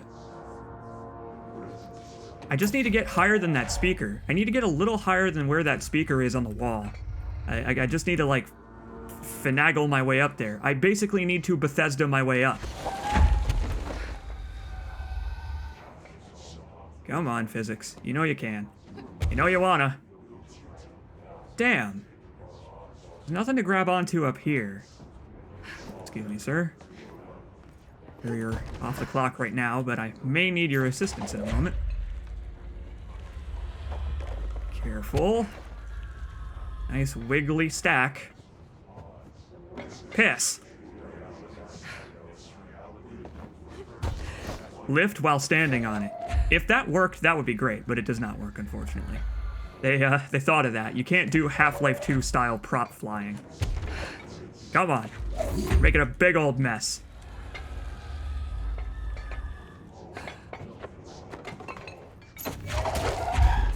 Oh wait, there's a ladder just on the other side. Oh, if only. Alright, this is not gonna work. This is silly. I have no clue.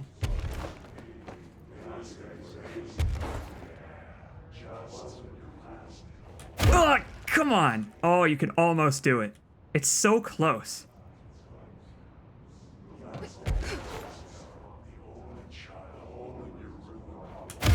It's so close. It really feels like that's how you're supposed to do it, but I can't.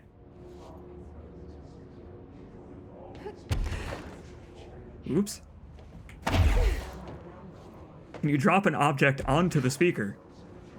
I don't know. Let's try it. See if we can get just a little bit of extra height. Come on. Eh. Yes! You're a genius! Nice work. Oh wait, but now I'm gonna hit the ceiling if I try to... I know, those are some strong speakers at least. Oh. Oh, I might need to stack one on that one. Oh, come on. Do it. You do it, Jesse. No, I don't get it. I really don't understand. I am very surprised and impressed that that actually worked, though. That was a nice call. I looked it up if you'd like to know, but I won't say unless you want. Thank you for asking. Go ahead and tell me. Give me the recommended way to grab this damn thing. I'll take advice.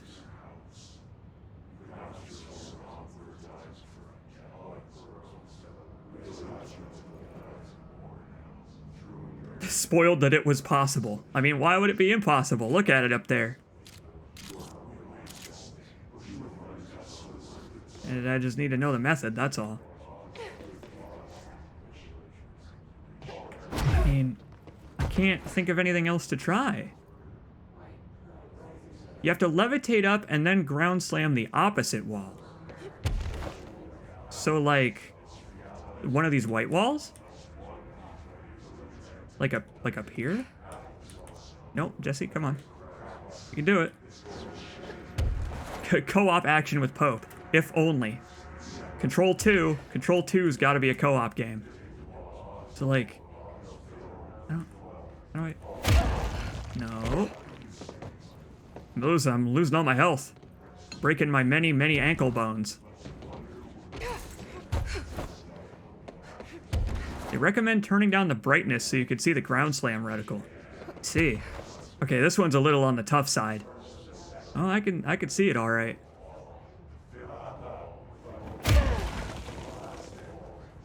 Yeah, I can't get high enough. I don't understand. The ground slam reticle disappears if I go any higher than about where Jesse is hovering. Like I can't go much higher than where she physically is. See? I don't get it. Think I'm probably just gonna call it quits on this one. We'll get the Shine Spark eventually. We just don't have it yet. That was just me trying to sequence break, I guess. Maybe I'll look up a video or something and we'll go back and we'll grab it. You don't want to mess with this. You guys ought to leave this thing alone. Need something? No, I'm just passing through. Alright, well, how are we doing on stuff? Oh, we're almost full on mods again. How surprising. Alright, well, what do we gotta do now? We have a thing. Apparently, we can interact with the sector elevator, because apparently there's a new sector we can visit. I think we're not going to do that right now, because now just doesn't seem like the time. And plus, this one's marked as a side quest anyway, so it's almost certainly not important at all. I mean, I've never heard of a dark place before.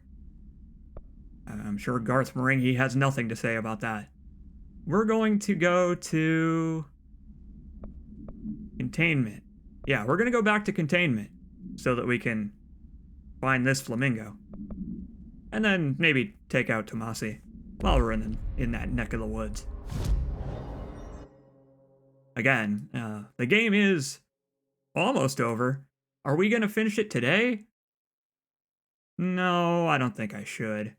Because I don't think I should, because if I start the next part of the game, we aren't going to want to stop until I finish it. And that's going to be a while. We need to go to the sealed threshold corridor. I think that's where it said the flamingo was.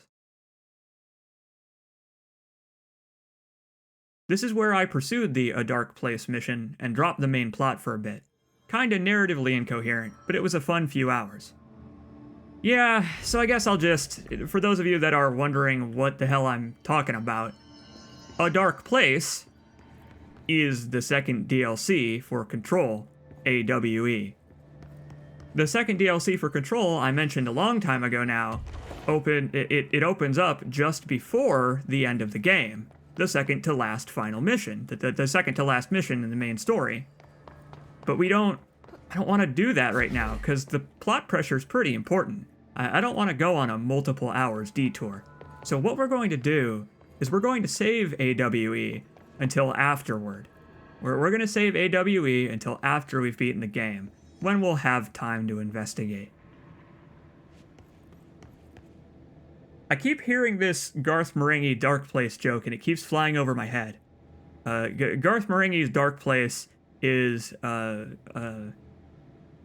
parody science fiction show meant to mimic, I believe Kingdom Hospital is the name of it. The Stephen King written series, where it's like it's a hospital where sci-fi things happen all the time, and it's mysterious, and I believe it's the one that turned out to be inside a snow globe. That's what it's famous for. But Dark Place is what if a hack fraud writer was also the director and starred in a TV show, as one of those Brit parody shows. A show like, for example, The Mighty Boosh or something like that. Oh! That's got to be an altered item. Oh boy! Whoa, you wanted oscillating concrete! Mirrors are more fun than television. I told you. And the flamingo knows it. Come here, you. Stop that. You're making us all sick.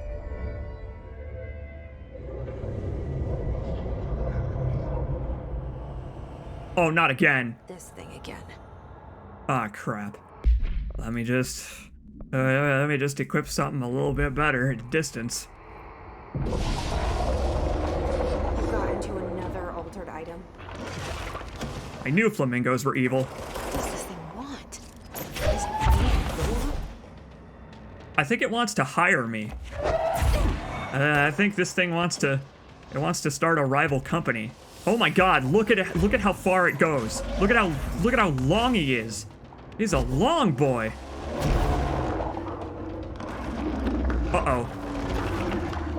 Oh, here we go again. Yup. Come at me. Go ahead. I put so many points into my telekinesis damage. You know what they say, Gribbly is in the eye of the beholder. And I be holding his projectiles and throwing them right back at him. Ow. I probably don't want to stand around here. Wait, he's already...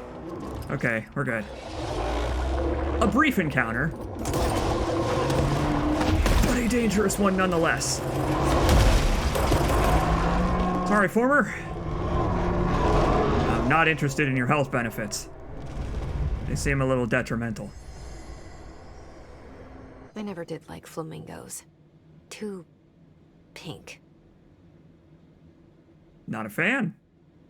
I mean, I don't mind flamingos. It's just, most of them aren't inhabited by otherworldly demon spirits who want to, I don't know, poach you from other rival companies. That's what it's doing. Wormer is trying to poach us. I fell off these platforms so many times. Yeah, so did I. It's hard. it's hard to, like, to remember when you're in the middle of, like, the fevered pitch of combat, like, where it has made holes in the floor. And so sometimes I would just, like, 8-ball in the corner pocket myself. Read about that flamingo. Yeah. Terrifying mannequin. It's back in containment now, at least. Let's see. No unique procedure required. Altered status is suspected, but unverified. A plastic pink flamingo lawn ornament. 2 steel prongs extend from its underside. The item is suspected to influence atmospheric physics, altering meteorological phenomena in the area. The effect is currently unconfirmed. Yeah, so remember we picked out the log about this in the mold zone. Remember the mold zone? They stole it. They stole it from a homeless man because they suspected it to be an altered item that could change the weather. And it turns out that in fact it is an altered item, just not in the way they probably imagined. Well, that was a sniper. Damn it. Ah. I think that was only in... Wait, we're in containment. No, I was gonna say, I needed to kill that guy. Put shatter back on. I'm gonna say I needed to do that in containment, but I forgot. We're in containment right now. Let's do it. Countermeasures. We're finding the countermeasure. It's quantum break all over again. Blow this place to hell. Clocks included. Who needs telling time? Not me. Telling time is overrated. If you lose track of time, your live stream can go on for longer because you don't know when it's a reasonable hour of the night to stop.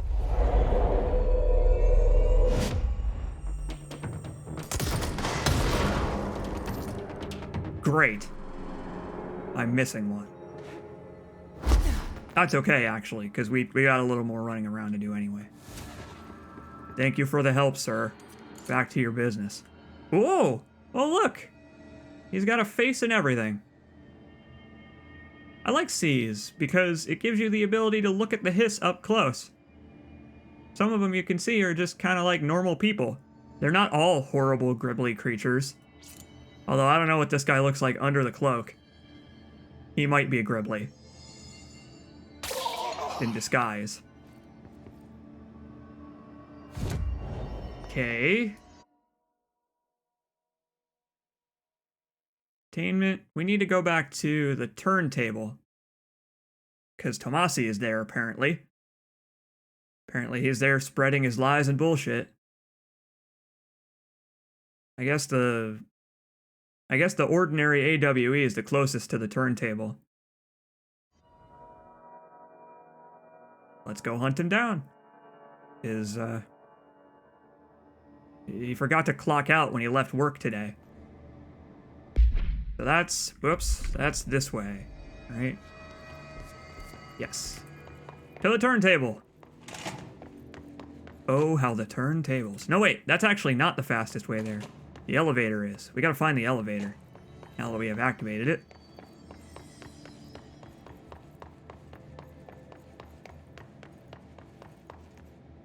I do wish... I understand. I know why the hiss just blow up when they're done being seized. It's because it's a video game and they can't... I mean, what would they have happen, right? Other than the hiss detonating.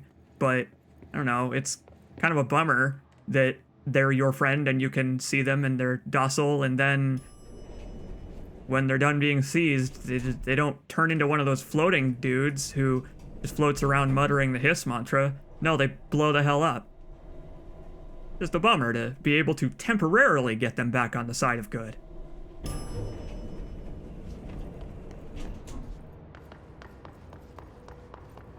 Like, we can't fix the employees, but that doesn't mean they can't be fixed. Oh, wait. I thought this was open. I guess not. Ah, crap. Okay, never mind. The other way that we could have gone was the faster way. Oh well, this works too. Jesse runs real fast. You may have noticed by the fact that stuff is starting to surprise me, to take me by surprise, that we're getting to the part of the game that I don't have as much experience with, not nearly. And it's scary almost. It's almost scary, but it's fun to be getting to the part of the game that I'm not an expert.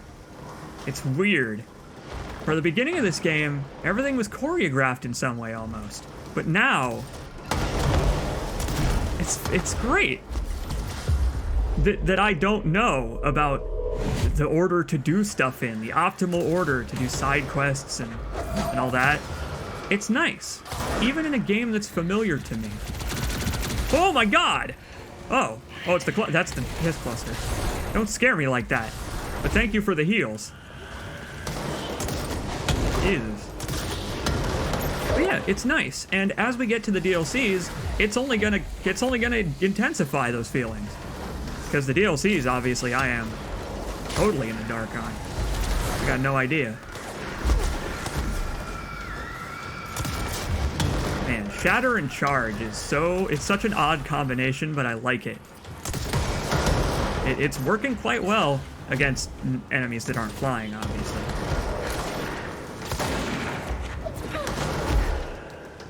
Need more snipers. Snipers are really rare, but I think they knew that because I only have to kill 3 of them for this countermeasure. So at least they were aware of it. It would be a bummer if it was like, kill 25 snipers with charge and only charge. Kill 1 with anything else and game over, Jesse. The mission is over. We're pulling you from the mission.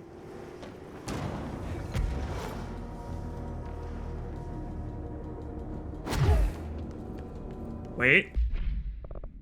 Tomasi presumably is still going to be a flying enemy. That means spin to win. Here we go. There you are. Long time no see. Mr. Tomasi. It is kind of funny that this guy was the head of communications and became, basically, according to Pope, a mouthpiece for the hiss. Fitting. I guess the hiss knew how to properly utilize his skills. Ah, yeah! I dodged the revengeance thing. Blew an entire forklift at this man.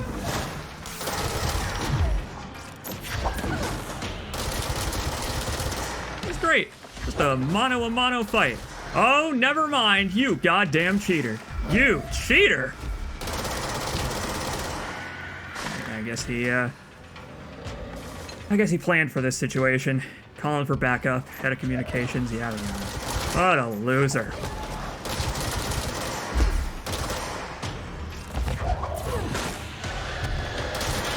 Communications. Who's he communicating with anyway? Great Hereafter? He's gonna be when I'm done with him. No, it's pointless. He could just dodge that. You know what would be nice? Pierce. Pierce would help. Oh, there, my exploding friend. Go! Find your boss! What the hell? Oh, I've got company down here. Wait a minute. Oh, I had not thought about that. That's bad. Note to self. Ground level, stay away from it. Whoa. Stop that, please. Oh. Focus, C. Jacobs. Now is the time.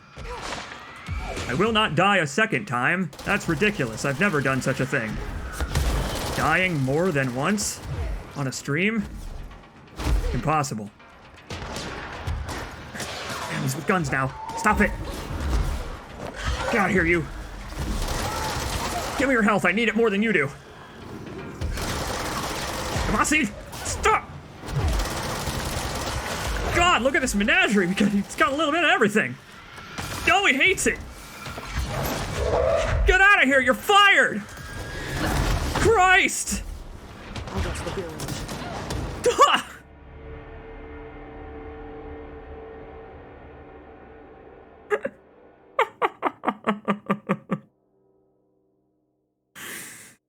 Whatever, I got him!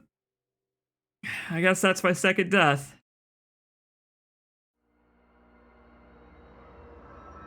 Damn it.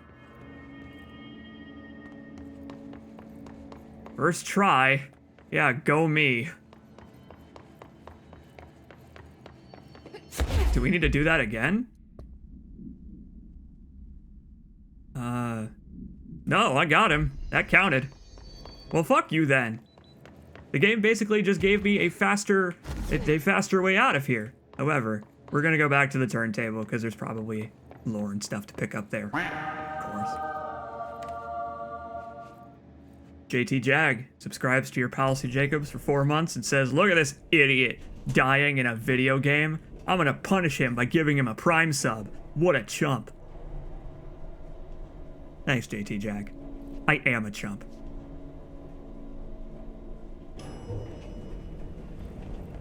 But hey, you know what?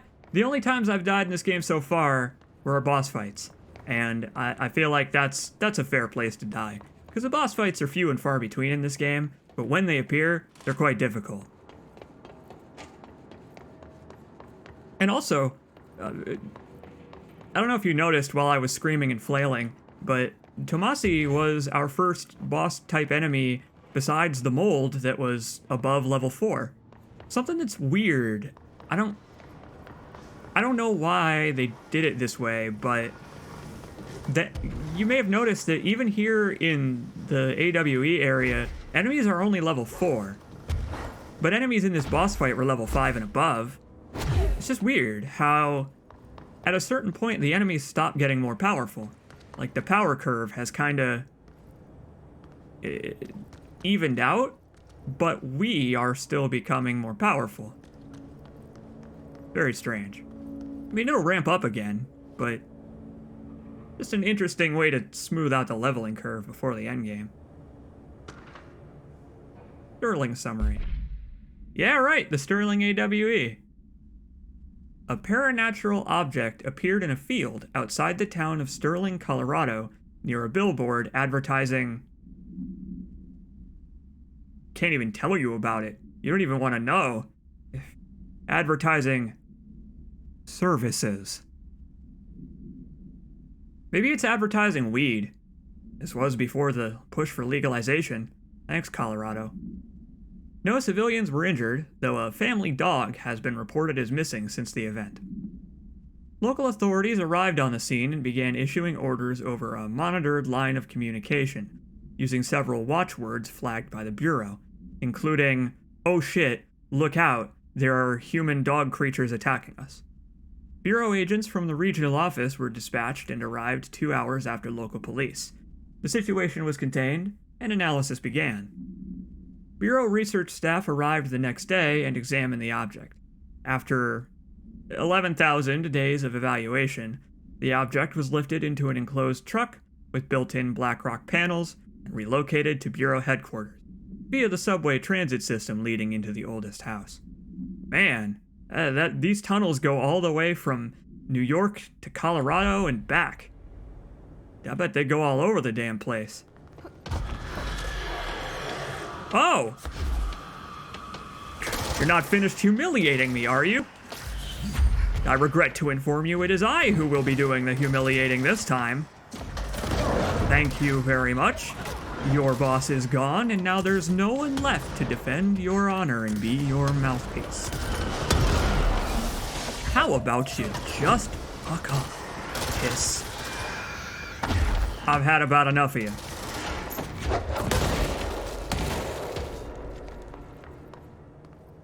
Pathetic. They wanted a rematch and I gave it to them.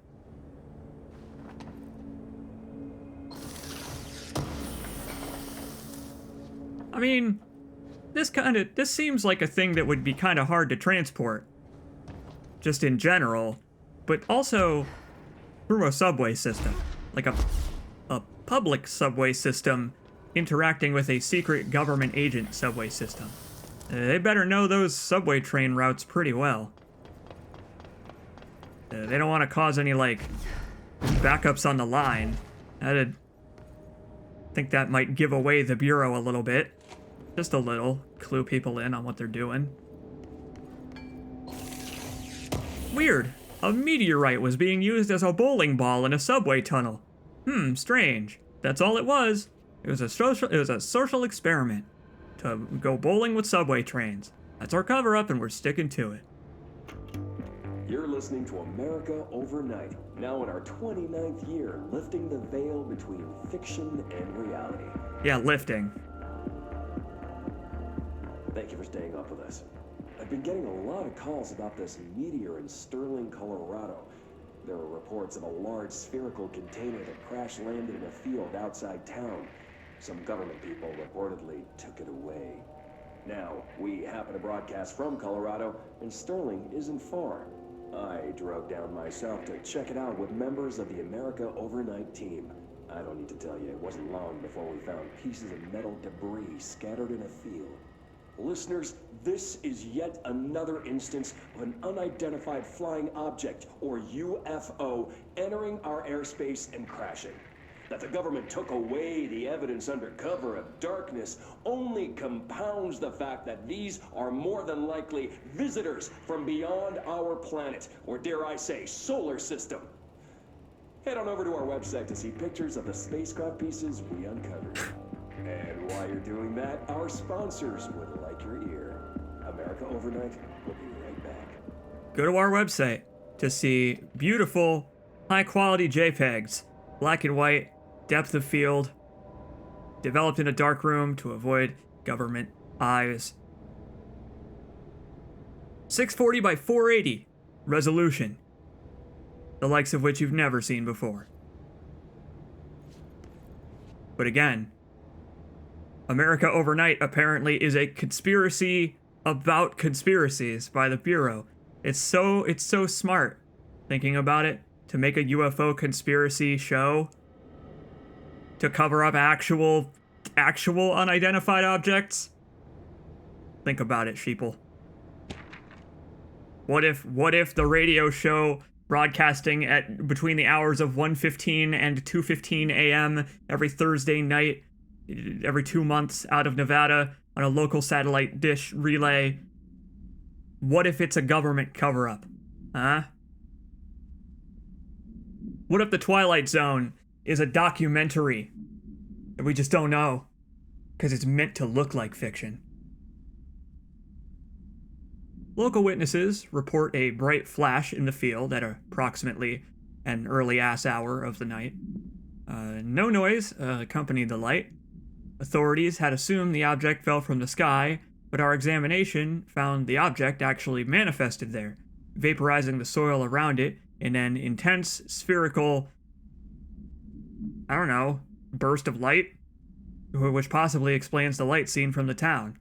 The object is a hollow sphere made of a stone-like material. Structural analysis of the material does not bring to mind anything we have on record. The sphere has a broken portion, as if something crawled out and escaped from the object. The object has been inactive since arriving at the Bureau. The communications department officially stated to the press that the object was a small meteor, while also using the America Overnight program to cover up the truth. Note, this AWE will be studied in the containment sector until the spherical object is deemed safe to be transferred to the investigation sector. Yeah, apparently a chunk of this broke off somewhere. Apparently, I don't know about the assessment that this is the altered item by the Bureau. I feel like this had the altered item in it. Boy, I don't know. Maybe they have the broken off chunk facing down. Oh, here we go again. Big fans of this room, I guess. You there, I require use of your services. Whoops, I accidentally popped it. That's fine. That also works. God, we're almost full on mods again. Jesus. But I like it. The game's feeding them to us in a steady drip now. Yeah, I don't know. I guess the busted chunk is, they made the smart decision of making the busted chunk face the ground, and just in case anything else is in there and decides to crawl out. Or maybe they just forgot. Or maybe that's only a chunk of the meteor and it's even bigger. You never know. Yeah, roll for initiative. Rolling it like a Katamari. Alright, now we're headed over to the Panopticon to turn in that altered item thing to Langston. That's all of them. That should be all of them. The flamingo and the mannequin were our last ones. Unless Langston is like, oh, bummer. There's even more that have escaped. They're just on a rotation. They're just fucking with us now. Sorry, director. Boy, Jessie seems to just be locked in her combat pose now. That's weird. I wonder why that is. I hope restarting the game fixes that or something. Can't believe I'm missing an Alex Casey movie for this. Oh. He's taunting me. That line. Oh, God. My reaction to that line on the previous stream was totally genuine. Oh, it's here. Shit, remember? On the last stream, I became able to fire my gun in here, and she's been in her combat pose ever since. Weird.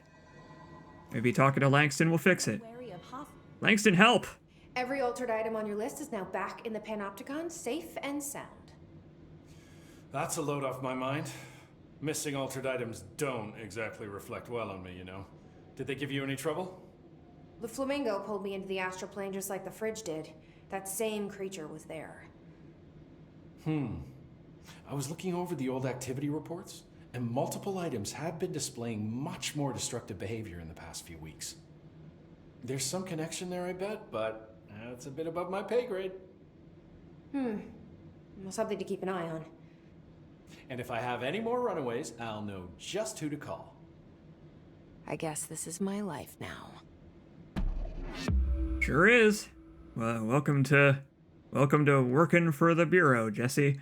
Unfortunately, being the director means that this is all your problem. But the good news is, as the director, you can just tell other people to do it. As long as you pick, you know, people who will put it in capable hands. You don't want to do what the Bureau's been doing, apparently, and just let whoever have the job. Bridge duty, you don't want a repeat of that. But hey, Langston's got new dialogue. Might as well talk to him while we're here. Tell us a little bit about everything, Langston. And be smarmy about it. I love when you're smarmy. Do you often see people with abilities like mine? We have some paranaturally inclined agents at the Bureau. Nothing as impressive as you, though. Why, thank you. Have your brother here. He got a special cell up top. Darling put his own people in charge. Like I couldn't be trusted. I couldn't even get into the room. In my own Panopticon. I tell you, the way that Darling runs things, there ought to be an investigation. Anyway, what were we talking about? Don't worry about it. Yeah, I wonder why Darling wouldn't trust someone like you to look after an extremely dangerous, I guess that would make Dylan an altered item. I wonder why. Weird. I trust Langston, as far as I can throw him. And I could throw him pretty far. Do you know anything about an object of power called the slide projector? Doesn't ring a bell, but Trench's chosen few never tell me anything. Not that I'm complaining.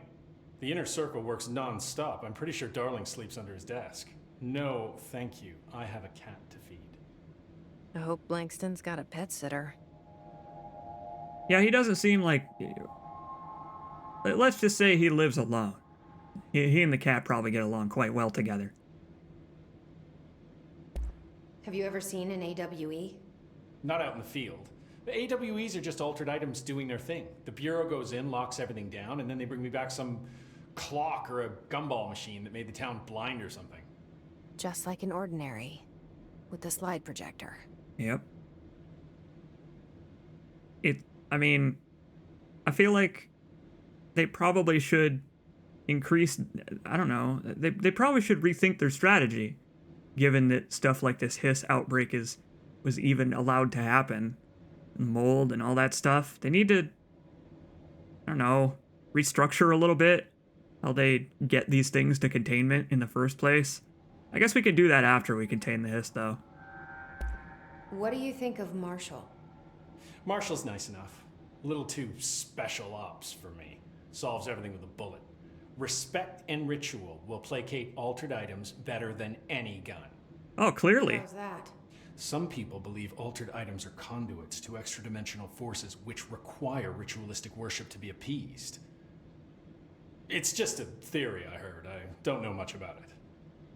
I feel like he's a few minutes away from a rant about elder gods and blood rites. I mean, we are children of the elder gods. You know, the memory unfolds. I'll see you later, Langston. I'll be here, like always. Like always. I'd introduce him to the old gods of Asgard. More like guard or warden. He'd probably enjoy their music. I like that. Well, it is a prison, so I guess you would be a warden of the Panopticon. Hey, look! She's not in her combat pose anymore. Maybe talking to Langston did fix it. It was nice meeting you. I'm looking forward to working with you once this is all over and you get demoted to a desk jockey. Because that's pretty much the only thing you can be trusted with, is stapling paperwork to other paperwork. Okay. Now what? Well, I go back to research, talk to Dr. Underhill. We have to go to dimensional research, which is in the research sector. Okay. I guess we'll do that next.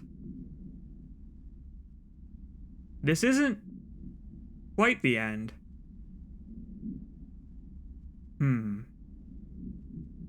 Let's go back to executive real quick, talk to Emily. Get some more ability points for completing that quest at least. Oh no, the paperwork escaped! the stapler has escaped containment, and it stapled my tie to the paperwork. It definitely wasn't because I was slouching and had my tie on my desk and put some paperwork on top of it. That isn't what happened. Certainly not. Don't be ridiculous. Good news! Hello again. The hiss is down one more speaker. Only 1,000 to go. I took care of the Tomasi problem. Sorry, I forget he was a coworker. Don't apologize. That wasn't the real Tomasi. He died when the hiss got him. You're right. I just didn't want to be insensitive. Sentimentality is a weakness in situations like these, Jesse. That's Bureau 101. I don't think Emily's in danger of being called sentimental. She has learned. She learned from Dr. Darling. I feel like that's something he would say. I should get going. Don't let me hold you up. I can hear it. I can hear it in Dr. Darling's voice. Talking about how sentimentality has no place in science.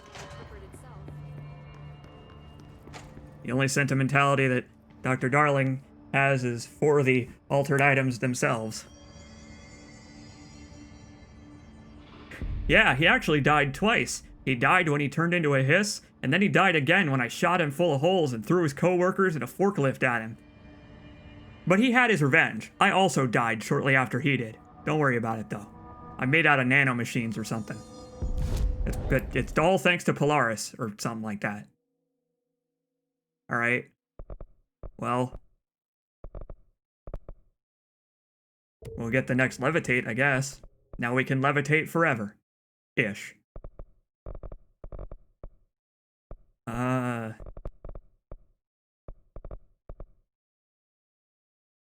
I guess we'll keep going with launch damage. We ended up spreading our upgrades pretty evenly, except for melee, which is, I guess, my dump stat. Melee is just where I put any leftover points, I guess. I just haven't had any leftover points. Well, I guess we're done with containment. We didn't end up getting any of these done. Oops. I think containment actually has no more for us to explore, so we probably could safely abandon these. Now, there's a couple more things we can do. I'm thinking about how much more I want to do on stream today.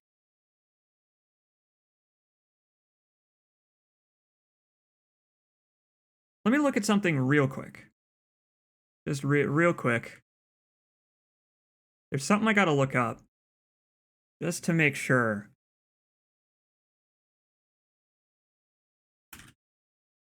Because I don't actually remember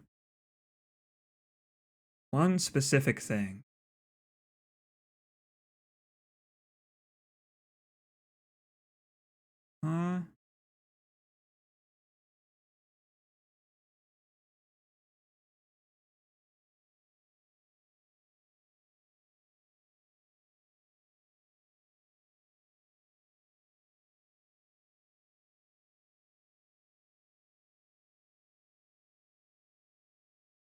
Okay. Got it. I got it. Good. We actually are doing things in the right order. We are doing things in the order I wanted to do them. I was just making sure. We actually are going to head to dimensional research right now. We're going to do it. And just so that we don't use the elevator and end up, oh, I don't know, entering some sort of downloadable content or unlocking it or getting a diatribe about it, we're just going to warp there. To the research sector. Away. I think central research will get us there. Out of curiosity, I looked up what fanfic there is for this game. Yeah, out of curiosity, I'm sure.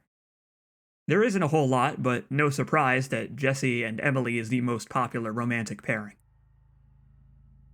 I am unsurprised. I probably could have guessed that, but thanks for the heads up, I suppose. We need to immediately go have a word with Dr. Underhill, because we have to tell her that we took care of the mold. And then she's just gonna not care. She's not going to care, because she's too busy researching the mold for herself. In fact, she's probably going to be disappointed that we killed the mold subjects instead of pacifying them somehow, putting them in handcuffs and taking them here by hand. It's alive. Yes, yes. Hey Doc, I'm back. I found the hosts. They won't be spreading any more mold. Well done. I'll send burn teams to sanitize the locations. I'm beginning to wonder if these hosts are originating outside the threshold in independent patches of mold growth. You don't sound very optimistic. Optimism is for farmers, as my mother always said. I suppose you could now return to that hiss business you all seem so concerned about. This woman has some incredible tunnel vision. She sure does. I hope she outgrows it someday.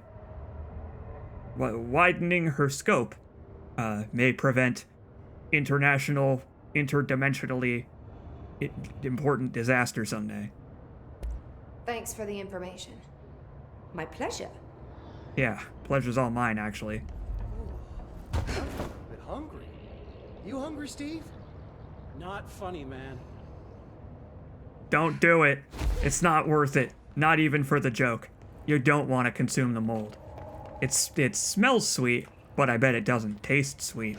It only fools you into thinking that it tastes sweet.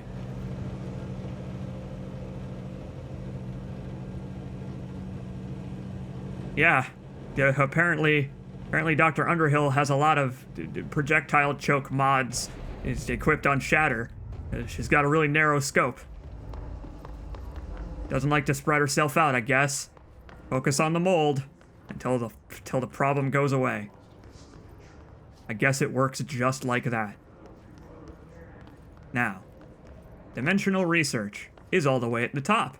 Do you remember where dimensional research is? We have not been there yet, but we can get there now. Sorta. Hey, you! I would like to control you, sir. You look like someone who is susceptible to mind control. I mean, you got taken over by the hiss in the first place. See what that baby could do to other people, instead of me and my flesh. Come along. But hey, look at that. The enemy's leveled up. See, I told you, the power curve is gonna ramp back up eventually. Now the enemies here are level 5. Get him! Okay. It's not how I expected you to use that, but that works. It's also not really how I wanted him to use it. I would rather he use it to shoot people, but nope, it seems he's completely useless after all. What in the hell is this guy? Hey, get out of here, stop that. What a dick. Oh, I gotta do something about my mods. We'll get a chance in a minute. But yeah, the dimensional research got moved, remember? To be behind the ashtray maze, which we don't have a way to get through there. Maybe if we take a 50-pound minigun and use it as a bludgeon to break down the walls, it'll work. Yeah, I don't know what we're gonna do here. We're kind of screwed.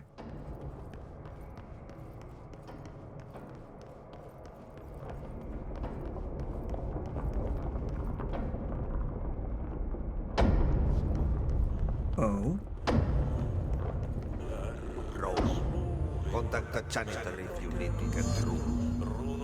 Broken. How many dead ends can this place have? We need to find Ahti. Well, it's a maze, so I imagine the dead ends are kind of its MO.